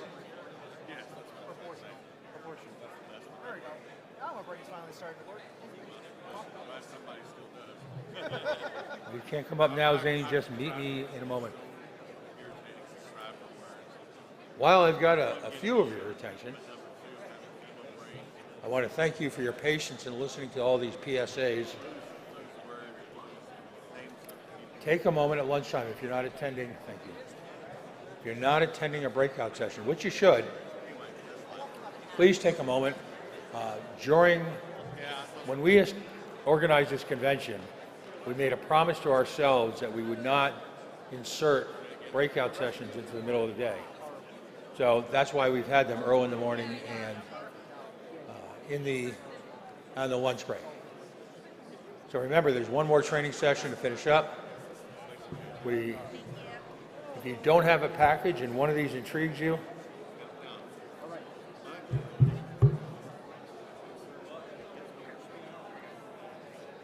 again, go to the Skywalk, look for the signs for ballots without barriers. If you're a state affiliate, you need to reach out to Ballots Without Barriers. The legislation that they helped put together has gotten the endorsement of the Rhode Island, very democratic but great guy, Secretary of State. Imagine this, libertarian legislation that's gotten the endorsement of the Secretary of State. Also, Room C at 12 o'clock, a free breakout session. No warrants, no watch lists. Fighting the surveillance infrastructure in your community. A lunch breakout. Stop posting, start showing up. Wow. Fixing libertarian outreach by winning in the real world. Sean Kennedy, who is the chair of the Libertarian Party of Massachusetts. Wow, where's Massachusetts? Ready for this? He's vice chair of candidate support. And why is he vice chair of candidate support? Because he's now a city councilor for his hometown in Massachusetts, and he was just elected vice chair of the city council in his hometown in Massachusetts. So again, a real track record there of leadership.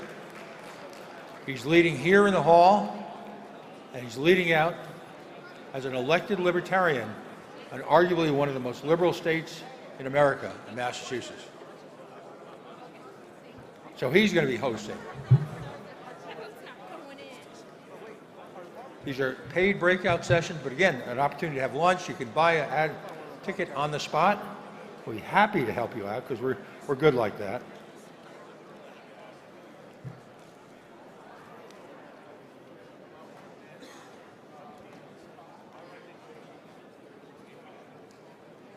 And if you're a fan of Rob Yates, one of our candidates for chair, he is going to be speaking alongside of Sean Kennedy. So Rob, wherever you are, thank you for your service and doing this breakout session. Again, I want to repeat, this building, this beautiful convention center / ballroom / hotels, is this interesting mix of pre-war architecture with a beautiful building grafted on the top of it. I can tell you it's been a little bit of an adventure for folks like me to get around. Go up to the Skyway, so there's no frustration. Go up to the Skyway, and there are special signs that have been put up for the Lars Mapstead luncheon. It is an invitation event, mainly because it's geared towards state chairs and decision makers that have been appointed by each state. Each state was reached out to directly. Make sure you've got a representative at this that you contacted Lars folks with. Very unlibertarian. There are a lot of folks in the LNC who advocate for lobbying in addition to petition signing. His organization is uniquely crafted to handle both with legislation formation. Well, that's what I was actually just saying. We've actually put up special signs. Very good. Thank you. If you're maybe perhaps timid about going out into the wide world of the DeVos Convention Center to find this building, just go to Lars's booth out in the hallway, and there will be a tour guide waiting for you to usher you personally into what I think is going to be one of the best events and one of the most practical events at this Libertarian National Convention. And of course, I sound like a broken record, but there's a real opportunity while you're here tonight and this afternoon, outside of business, to work with the people at Zano. For a lot of folks, you might be reluctant to dive into crypto, particularly if you come from a certain age bracket. Boomers. Well, whether you're an expert in crypto and want to discuss the privacy aspects, they're going to be here all day today. You get a break at lunch, go see them. There's going to be some scheduled events tonight, go see them. There's going to be a breakout session with them at the end of lunch today. Please go see them. And again, tickets are available on the spot.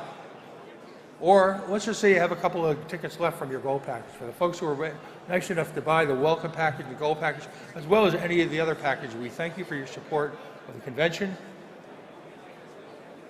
But take advantage of them. Use those tickets.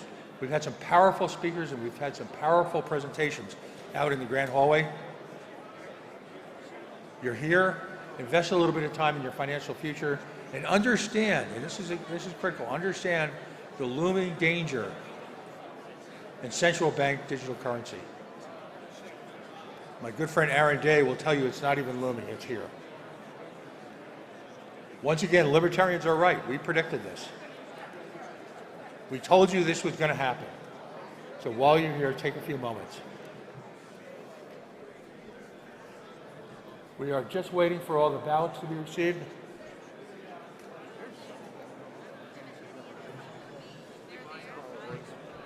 That's what that crowd was at the door, and now they just basically walk out. They're meeting someplace else.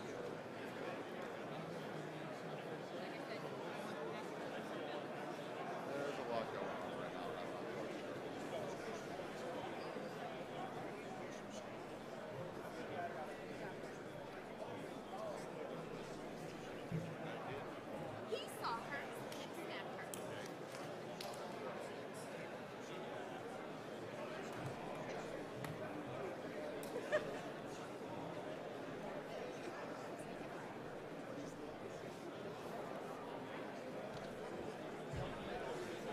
Folks, we're going to be honoring your wishes to keep speeches within an amount of time that we are co-working, if you will.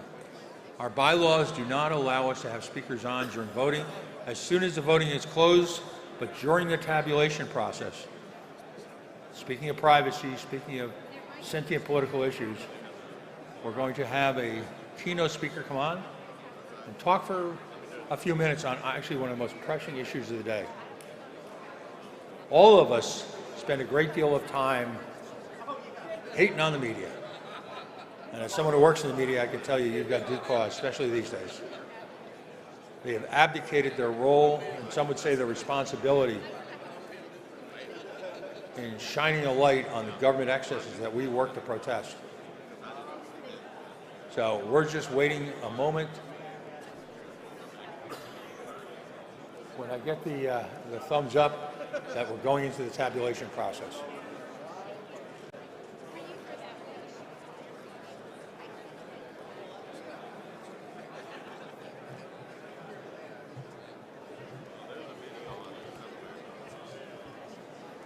Sir, Mr. Chair.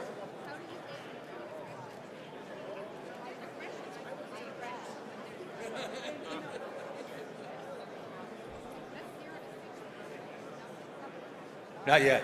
We haven't started tabulation. We're having a very brief keynote, and then I know you've made arrangements with. So good job.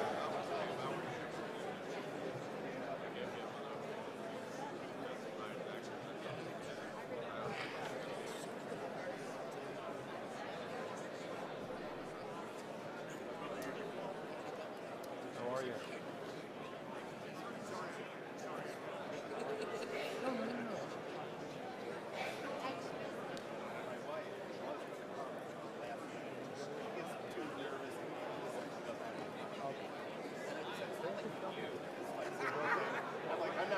Texas delegation chair to the teller's pit, please.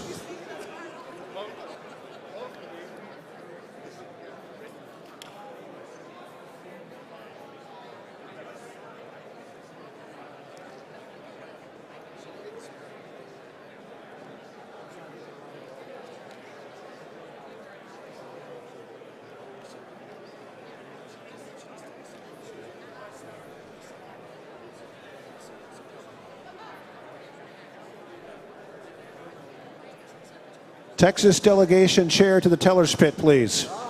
Texas delegation.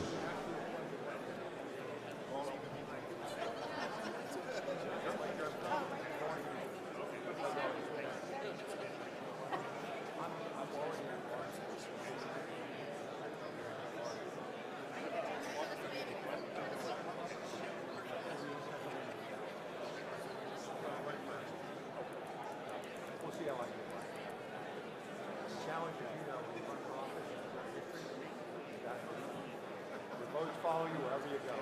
But then again, you know, when you actually have to make decisions, it's hard.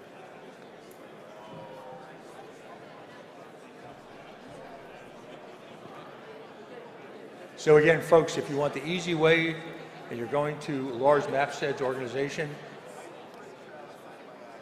to really have a great lunch, but more importantly, have an in-depth conversation about ballot access, I will tell you what's frustrated me over the years, and I've been lucky enough to petition in a number of states, and I mean lucky, because I met some great people. The petitioning process drives me insane. The notion that we take our best people, all of you, and we put you on a street with a clipboard. I think one of my most favorite exercise in petitioning was petitioning for Larry Sharp on the Lower East Side of Manhattan. That was an illuminating experience. But let's continue to petition hard, but let's continue to figure out new ways to both legislate and lobby.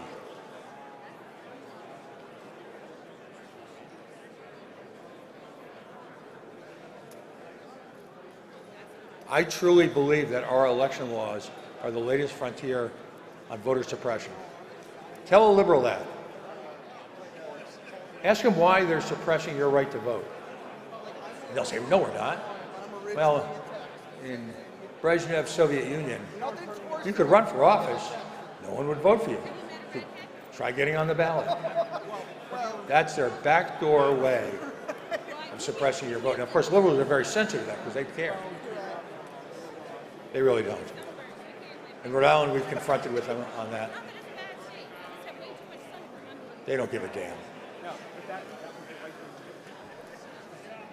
And again, I should have put this on a recording.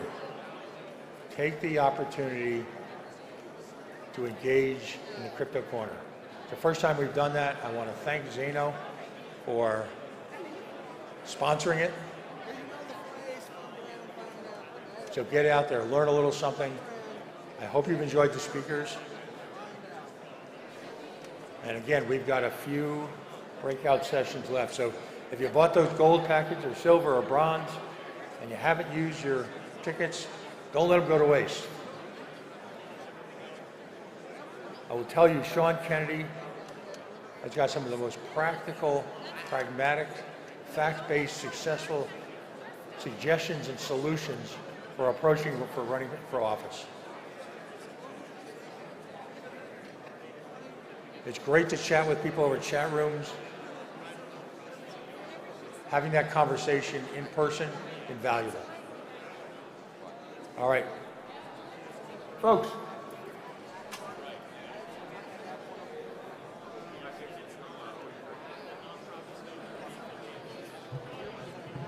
Folks, if we could all pay attention to the front stage. Introducing our next guest is perhaps one of a few or the only elected district attorney, Libertarian district attorney in these United States. I introduce to you Thomas Lane, who will briefly introduce our next guest. Thank you.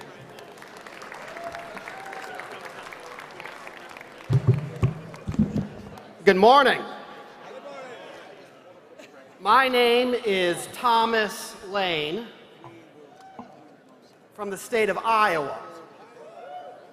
I graduated college. I went to LSU. There's the Louisiana delegation. Got my master's and PhD in political science. I taught at a university, taught American government, political philosophy, and constitutional law. Then I went back to the state of Iowa, earned my law degree, and almost immediately after graduating law school, ran for district attorney as a Libertarian in Greene County, Iowa. And in 2018, I became the first Libertarian to win an elective partisan office in the state. And then in 2022, I won again. And now, I'm running for the United States Senate for the state of Iowa. Now, I'm not actually your speaker. I'm here to introduce your speaker, but they told me that I could tell you why I'm running. And I'm going to do that briefly and then introduce the person you're really here to see, Mr. Ford Fisher. But I want to explain why I'm running for the United States Senate. On August 25th, 2025, Donald Trump issued an executive order purporting to make it a federal crime to burn the American flag. Now, the irony, the paradox is that by making it a crime to preserve the flag, he was destroying what it represents. When we pledge allegiance to the flag, we pledge allegiance to the republic for which it stands. And as our chairman quoted Machiavelli in his opening, I want to say one other thing that Machiavelli said. He said there's only two types of government under the sun. Government in which power is concentrated, or government in which power is dispersed and fragmented and held in check. In monarchies, power is concentrated in the hand of one person. In aristocracies, power is concentrated in the hands of a set of families defined by birth or wealth. In democracies, power is concentrated in the hands of the majority. And as we as libertarians know, Concentrated power is unchecked power. Unchecked power is arbitrary power. And the greatest threat to liberty is arbitrary power. In a republic, power is checked and fragmented, dispersed, preventing the concentration of power. But what has happened in the United States? Power is increasingly becoming concentrated in the federal government, and especially in the person of the president, Republican or Democrat alike. We are now governed not by laws passed by Congress, but by executive order. We go to war not because of declarations of war passed by Congress, but because the president unilaterally takes us to war. What will be on the ballot this November in every race in which there is a libertarian running is not a choice between a Republican, a Democrat, or a libertarian. The choice is between tyranny and liberty, between concentrated power and checked power. Let it not be said of our generation that we were the generation that allowed the torch of liberty to be extinguished. Let's save our republic. You will see on your tables a flyer has been passed out. What we can do to save our country, to save our republic, donate to candidates who are running for elective office. Every one of you can afford $10, $20, $50. We have many great candidates. Please go to my QR code, go to their websites, donate, and let's save our country. Now it is my pleasure, my privilege to introduce our keynote speaker, Ford Fischer.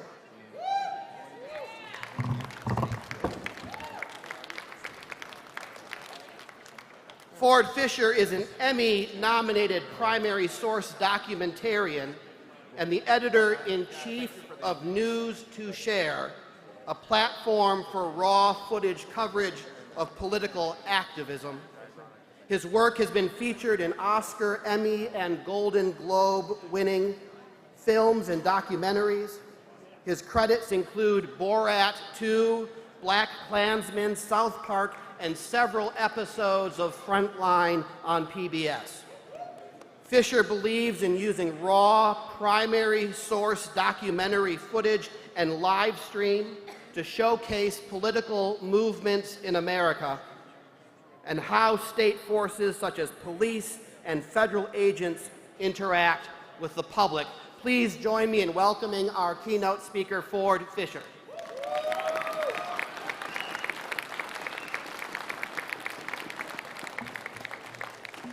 Good morning. Firstly, if I was to wish or want the body to wish my wife a happy birthday, would that be a point of inquiry or a motion? Point of personal privilege, I'm told. So her name's Hala, and 3, 2, 1. Happy birthday, Hala. If you're in this room, then at some point in your life, you came to believe there's something fundamentally wrong with the way we the people are governed in the United States. And you're also probably on a government list. I'm here to talk to you about independent journalism today, and there's 3 government lists I'd like you all to be on. You're probably not on them yet, but if you work hard at it, you'll get there. Whatever state actions or policies brought you to this place, from the local government to the White House, you must have discovered somehow. Was it an experience you had, things you've witnessed or heard about? Was it something you've seen in the news? Whatever wrongdoing you oppose, your knowledge is power. We live in a world where virtually nothing we do is truly in secret. What behaviors, travel, and conversations you have are mostly memorialized in some type of digital form. The state can access it with a simple request to a corporation, and that's if they haven't already bought the data in bulk. What minimal privacy can be attained from the surveillance state, whether it be tools like encrypted messaging or cryptocurrency, are the exception to the rule. But what if we take a look back at the state itself? Do we the people benefit from the same transparency as it demands of us? The government operates in a deepening shadow of secrecy, unconstrained by partisan shifts or presidents. Wider surveillance of the people has run parallel to a greater opaqueness within government itself. The 21st century has brought an unprecedented degree of overclassification of state documents and punishment for those who sidestep them. President Obama prosecuted more whistleblowers for leaking under the Espionage Act than all prior administrations combined. President Trump indicted Julian Assange for publishing leaked information, setting the new standard that a publisher, rather than a leaker, could be held legally accountable. President Biden's administration argued before the Supreme Court that Americans have no right to see the opinions of the FISA court authorizing spying on Americans. Just think about that for a moment. While the government surveils the public, the people don't have the right to even know how they justify doing so. In Trump's second term, the Pentagon has attempted to prohibit journalists if they won't agree to only publish information disseminated to them through official, state-approved channels. And the mainstream media, from the national down to your local station, have been brazenly complacent, often regurgitating state narratives at the risk of angering the powerful or telling their audiences what they aren't already conditioned to hear. Clearly, the balance is off. It hasn't always been this way, and it doesn't have to be. The Constitution was written such that to violate your secrecy, your persons, paper, and effects, the government needed a reason. Likewise, the government, acting upon us in our name, with our money, should have a damn good reason if it wants to keep secrets from the people. So what can we do to restore the balance? What I propose is that we need a culture among the people of surveilling the government itself at every level. I am an independent journalist. Back when I was only 14 years old, I began working at my town cable station, filming events like sports and local government meetings. What I learned very young, even in a town of 8,000 people and where the ideological divide was on funding libraries or ball fields, was the government's resistance to being filmed. Our town had, as most local governments do, an open meeting law requiring them to allow public attendance and videography. Sometimes, these tiny government bodies would make efforts to shield themselves from documentation, locking the doors, changing the locations at the last minute, or going into executive sessions to bar the public. The experience only cemented for me the importance of having raw documentation of how the government operates. Now, independent journalism can range from an as-needed skill to a weekly side quest to a part-time job to your entire career. Wherever you live, I want you to join your first government list, and it's an easy one. Subscribe to your local government's social media. Find out when the school board meets, or the zoning committee, or the town council. See what gets filmed already, and if there's a gap, fill it. The government decisions most affecting your life tend to be the ones we see the least, at the local and county level. That's also where you'll find the government's policies enforced, by the police. In the end, it is law enforcement at every level that enforces the will of the state, so their transparency is a must. At the local and state level, the implementation of body cameras has been a positive step for defendants, but in most jurisdictions, these departments get to decide what's released to the public. A new trend sweeping the nation is FOIA waivers, where defendants pleading guilty forfeit their right to obtain evidence for life in exchange for lenient sentencing. Federally, body cameras on agents are rare, and footage is very seldom seen by the public. To hold the state accountable, you must not trust the state to do it itself.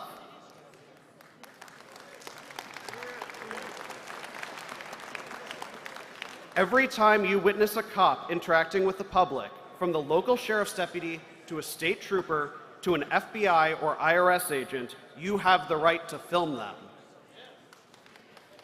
I am not asking you to be confrontational in this endeavor. I am not asking you to break the law.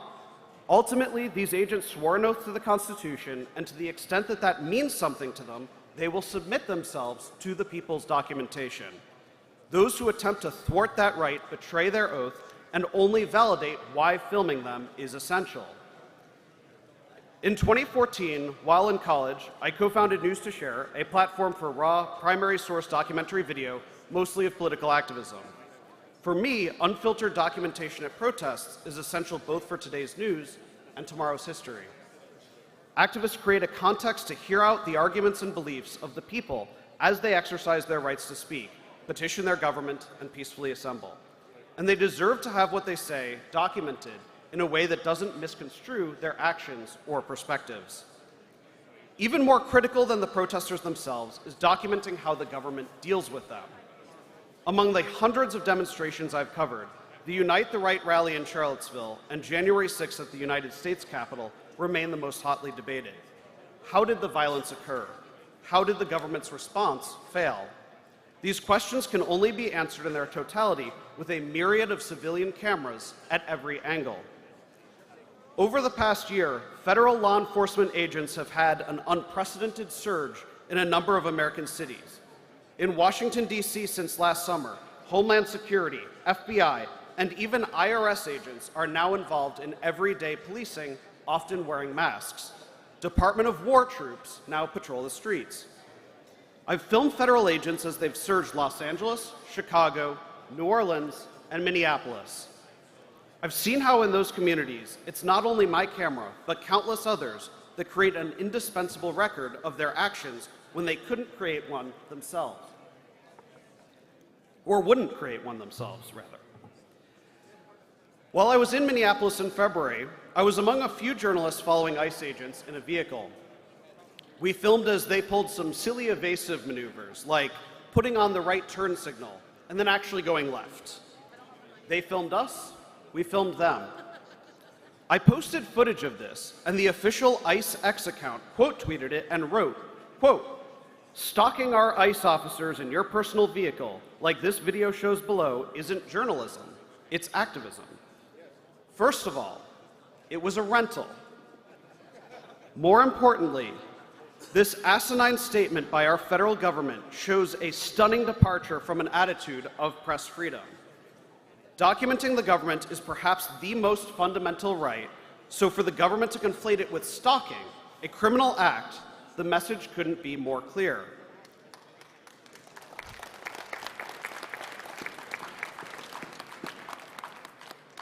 As I filmed in Minneapolis, federal agents would be swarmed with angry residents. The longer they stayed, the more people would show up. These situations escalated into street skirmishes involving less lethal munitions, tear gas, pepper spray. A lot of people got hurt, and the country needed to know exactly how it was happening. Frankly, from what I saw, it is a surprise that only 2 people died on the streets of Minneapolis. Then, something interesting happened. The feds went to Maine next. As an observer filmed agents working on Operation Catch of the Day, they started taking down her information. She asked why. The federal agent replied on video, quote, "'Cause we have a nice little database, and now you're considered a domestic terrorist, so have fun with that." So this brings me to the second government list I'd like you all to be on. They can call you a stalker, they can call you a terrorist, they can even put you on a secret list, but if the government wants to scare you away from filming them, then you must record. Now, chasing around police and feds may not be everybody's cup of tea. I know I'm not going to turn you all into a bunch of primary source documentarians overnight. But I do want to tell you that independent journalism is for everyone, and it can look like many different things to many different people.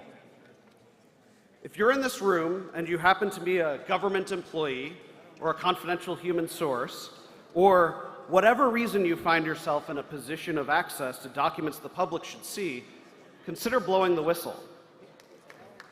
Does anyone here like Afro Man? I think that got the biggest cheer out of the speech so far.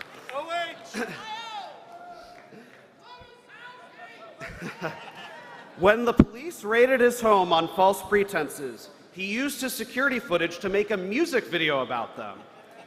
The cops then sued for emotional distress, embarrassment, ridicule, loss of reputation, and humiliation.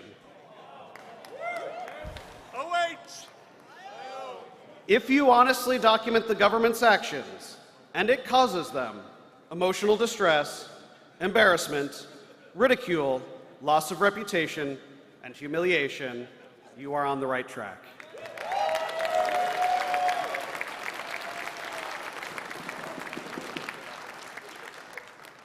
Several years ago, I became aware of the presence of a federal informant inside of the Boogaloo movement, a faction of America's militia community.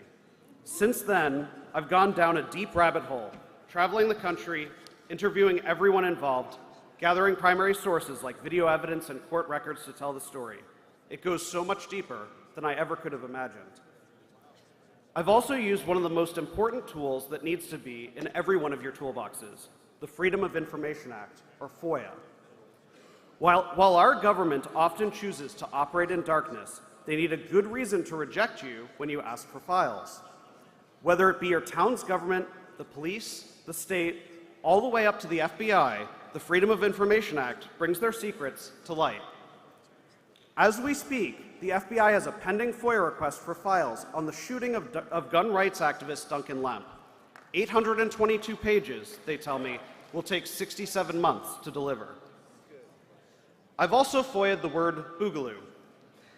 109,121 pages, they promise, will be released around the year 2032. According to the Cato Institute, the FBI has a secret list of what they call the Vexum FOIA filers. And that, my friends, is the third list I'd like you all to be on. If you haven't filed enough Freedom of Information Act requests to get on the Vexum list, you need to get those numbers up.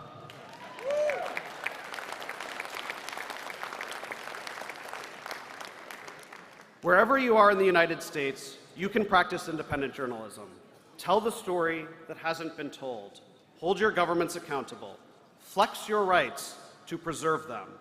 And watch my new miniseries, Fall of the Boogaloo, this summer on News to Share. Thank you very much.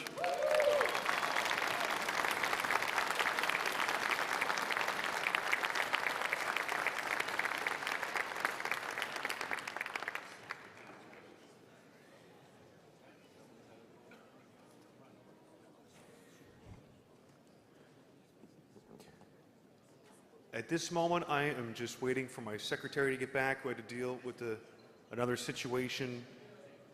We are finished with tabulation, but we're going to be at ease for a little bit longer. Do you guys want to break for 10 minutes for recess to come back? No? Okay. All right, then just hang tight. Let me see where he's at, and we'll start momentarily.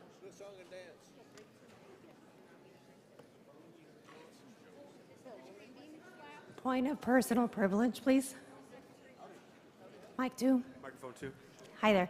I'd like to make a point of personal privilege because our affiliate has come under criticism from other affiliates, people misunderstanding our involvement in a Supreme Court case, and I would like to clear the air on that. Vicki Hansen from Mississippi. You'd like to discuss? I would just like to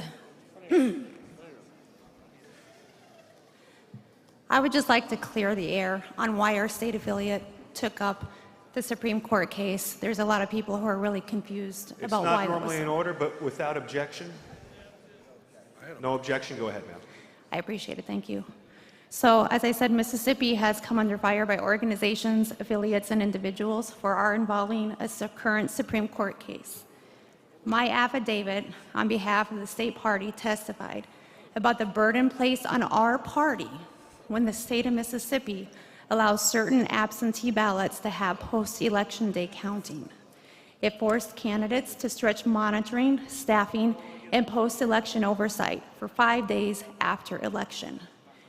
We do not have the large infrastructures, attorneys, paid staff, and deep volunteer pools of the duopoly. That means we have to choose as a party in the other 26 states that also have similar election laws to choose between spending limited volunteer hours monitoring ballot receipt or using those same resources to reach voters, organize communities, and grow the party itself. That is not equal access, and it actually granted us standing in front of the court. We also step forward because libertarians believe in accountability. The Constitution gives Congress authority over federal election timing, not the individual states. Consider that when corporations harm communities or the environment, or government passes laws that harm citizens, we demand accountability. So too, we demanded that Mississippi be held accountable to the U.S. Constitution. What is important, thank you. What is important for everyone in this room to understand today, please hear this, right now, is that a ruling is likely coming at the end of June. And there is a very real possibility that national media attention will follow. I spoke with our attorney, and he said that all of his media engagements, he is pressing that the Libertarian Party of Mississippi did this, even though the GOP also had a lawsuit. Our attorneys are the one who argued in front of SCOTUS, not the GOP. So when the ruling comes out in June, that means that the Libertarians actually won this, and it's a great possibility if the media complies with that. We know how the media is. But this ruling will force over 20 states to reverse their laws for federal election if the Supreme Court rules in our favor. And that is a huge deal. And the Libertarian Party, not just the Libertarian Party in Mississippi, y'all, because this is national news. The Libertarian Party made this happen, and I ask that all of you own this with us. Thank you.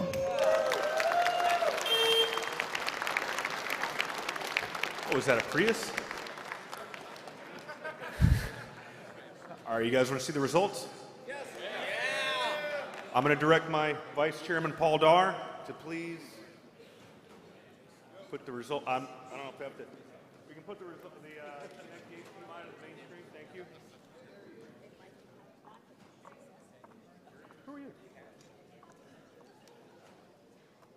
You already replaced it.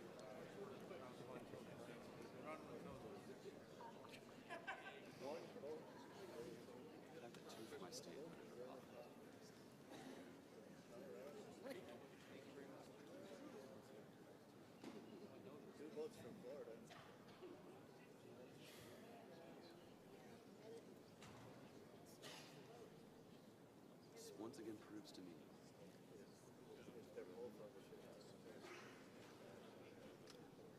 Mr. Chairman.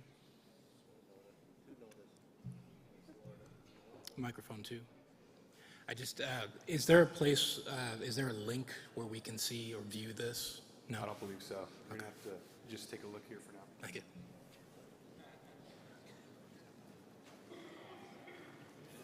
Coming up here and talk to Steve.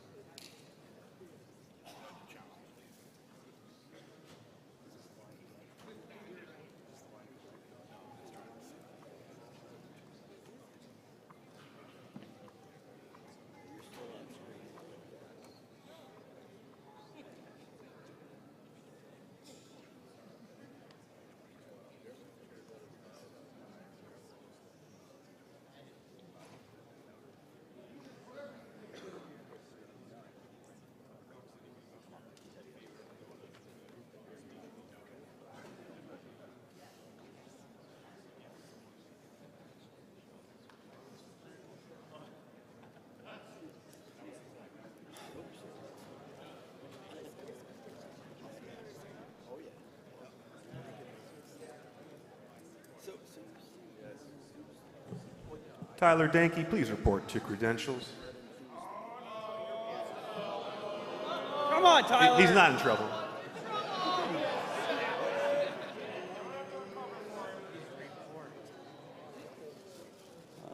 I don't know about it.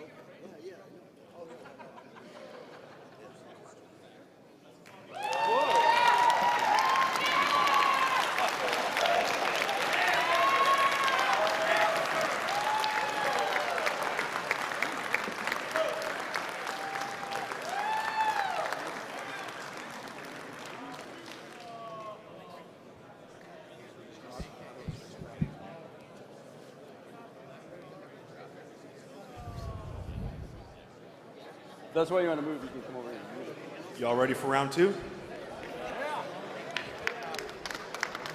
Mr. Chairman. Mr. Nikela. Mr. Chairman. Mr. Chairman, microphone 3. Microphone 3. Aaron Starr, California. Question about process here, Yes, and sir. I may make a motion based on your answer. My understanding is that what will happen next is we're just eliminating only Stephen Phillips, and then we have another round with everybody on the ballot. Correct? That is correct, sir. I would like to make a motion to suspend the rules so that the next round only includes the top 3 people. Second. All right, we have, oh, wow, okay. All in favor, please raise your token. What was the motion? Put them down. All opposed? The ayes have it. Mr. Chairman, microphone 3 request. And just to be clear, Mr. Starr, was that a motion to consider, or was that an all-in-one? Kyle. It was all in one, but if there's really a lot of objection, I suppose we could consider. But I think there's a lot, the sport in the room is to do this. So I'd say it was all one. Okay, excellent. All right. Mr. Chairman, mic 3. Hold on, I want to go to the other microphones if there's anybody who wants to be recognized. A motion at this microphone that is being made by Mr. Davis right now from Georgia. All right, Mr. Davis. I'd like to make a motion to allow a debate hosted by Nate Thurston of Tennessee with the qualifying vice chair candidates during the counting of votes for vice chair. Okay, I have a couple questions. When? How long? I mean, based on the one from yesterday, something even along the lines of 20 minutes while the tabulation's happening. Okay. So the motion is to have a vice chair's debate during tabulation for up to 20 minutes? That's what's being proposed. Is there a second? Second. One correction. You said during the counting of the vice I'm sorry, chair. during the counting of the chair tabulation. I apologize.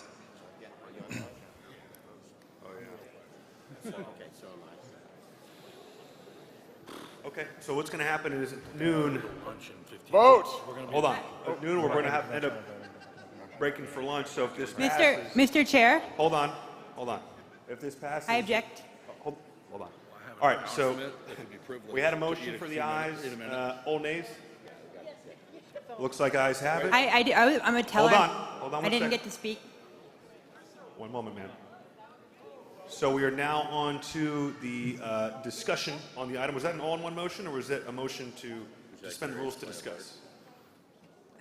I think it was discussion. All one. So, Point of order, this would allow for effective discussion during the ongoing ballot. That's a problem.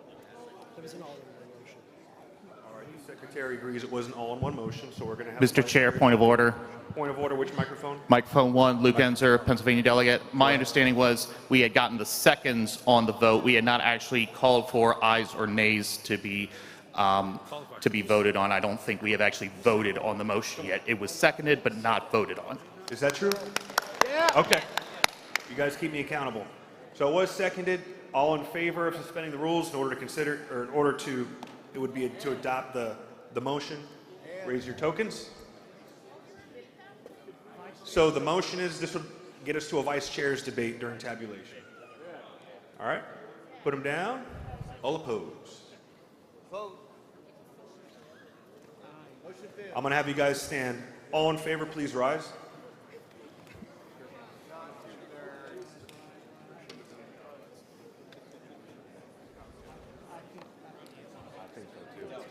All right, sit down. Of course, somebody might want to run again. All opposed. But we've already heard from them. Then you'll vote against my point.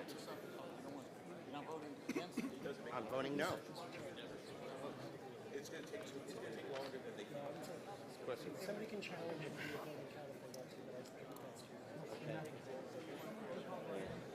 It looks like 2/3. Motion passes. No, it doesn't. It doesn't. What is it there for lunch anyways? Do we have 20 people calling for division? All right. I would like to ask Point of order, Mr. Chairman. Point of order, right, microphone 3, Aaron Starr, California. I don't think this is a suspension of the rules. You're just simply having a debate, not even on the agenda. I think a majority can actually do this. It's not business. I believe it requires 2/3. Request for information. Hold 1 second, please, Mr. Chair. He's right. It's not business. Point of order, Mr. Chair, microphone 3. Hold, please. It's not business. If the body body wants to take up, it doesn't matter. Because it's not business.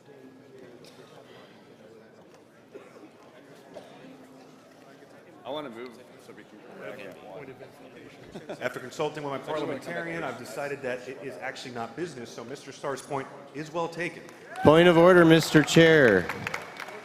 Which microphone? Microphone 3. Microphone 3, Mr. Martin. There's a point of personal privilege here as well, which may take priority. Well, one at a time. Hi, Chloe Mineshouse in Kentucky. All the tellers are delegates, and if you're having a debate while we're counting, we don't get to hear it or have information while we vote.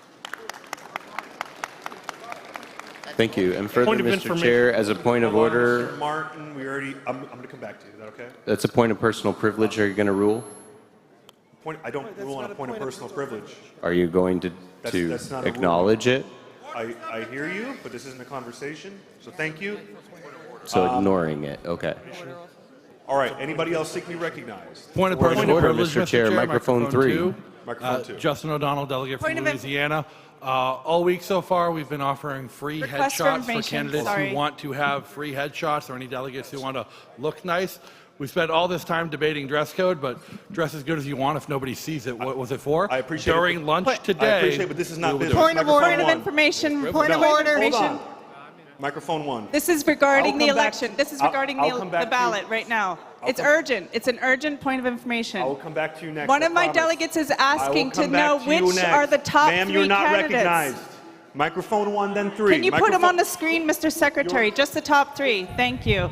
Dean Microphone Ahmed, one. Dean Ahmed of Maryland for a point of order.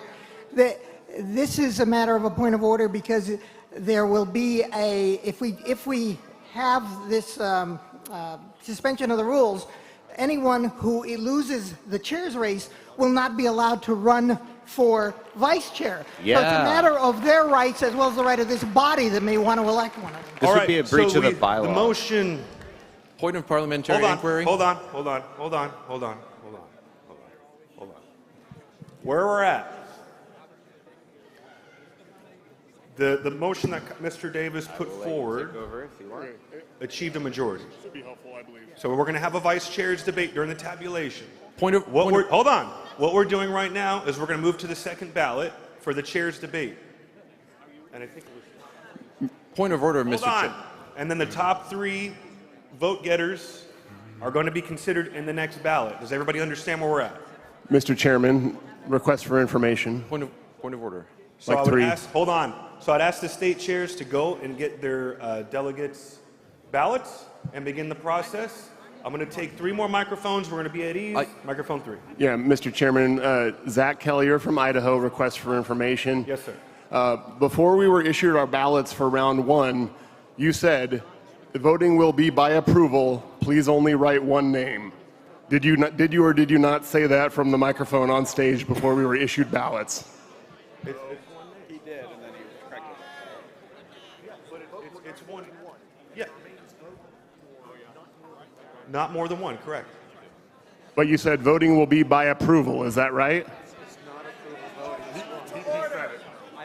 I corrected myself. I make mistakes. I hope I'm loud enough everybody can hear me. Microphone 1. I have a point of order and a point of parliamentary inquiry. Yes, sir. We were voting on a motion to suspend the rules, which was a 2/3 vote, and people voted under that understanding. You have to take another vote to see whether or not it was a majority. Second, my point of parliamentary inquiry is, could that motion could it have been taken after lunch? Because we are about to run into lunch and we are going to do what we did last night. So could that motion have been made the first thing of business coming back so that we could go to our lunch? Yeah. Thank you. So, okay. I'm gonna take your point well taken.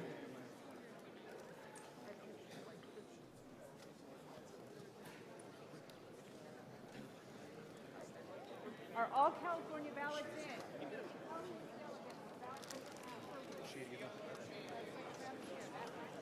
Amanda. All right, here's what we're going to do. I'm going to ask the body to retake up the proposal by Mr. Davis to do the vice chair debate, but we're going to do it after lunch. Is everybody cool with that? Point of order. Point of order. Objection, Mr. Chair. That is absolutely out of order. There is no way that you can re-vote a vote that has already been taken, where you've already decided the threshold was majority and you've already decided this is dilatory and out of order, and it is a coordinated effort, and we see what you're doing. Stop. Point of order. I yelled point of order for 5 minutes. It was timely. I was not recognized, but I yelled point of order. Please retake the vote. I'm going to retake the vote. All in favor of the vice chair debate, please rise.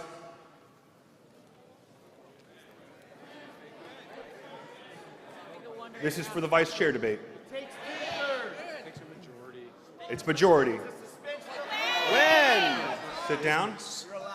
All opposed.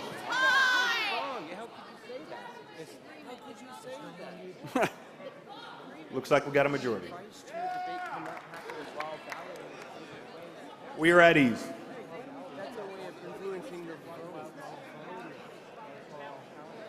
Ah, fuck it.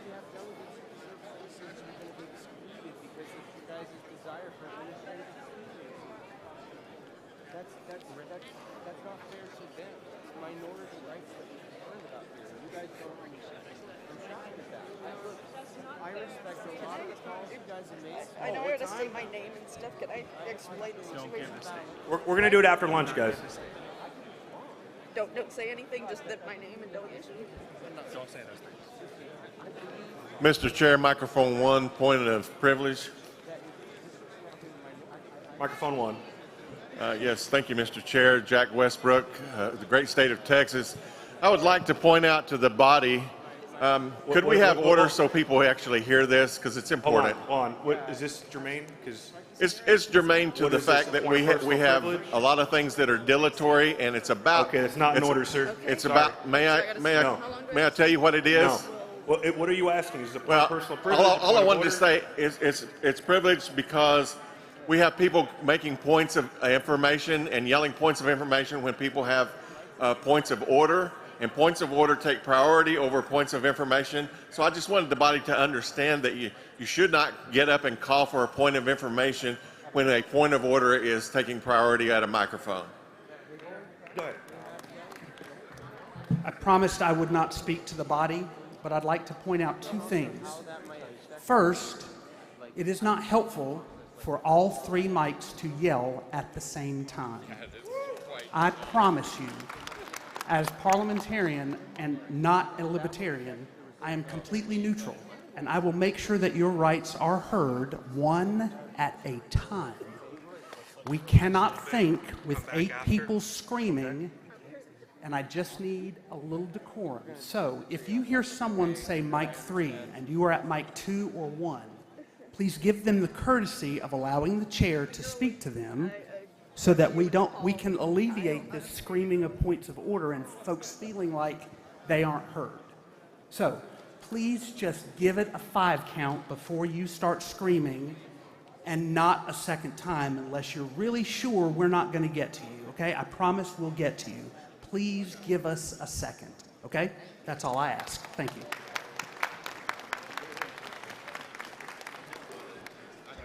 This is Dan Johnson with Ballots Without Barriers. Who here is coming to the Ballots Without Barriers luncheon? Man, you guys can be louder than that. Who here is coming to the Ballots Without Barriers luncheon? All right, fantastic. So, I know you guys are libertarians and struggle to follow directions. However, please listen to me clearly or you will not get food, okay?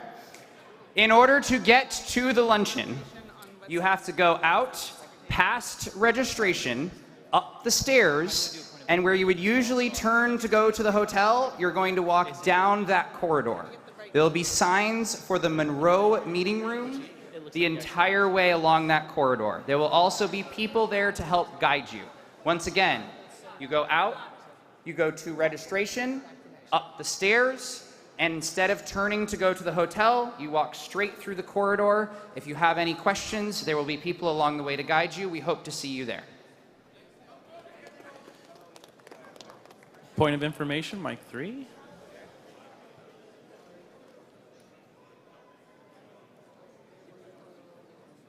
Point of order, the time has come to disaffiliate LPNH.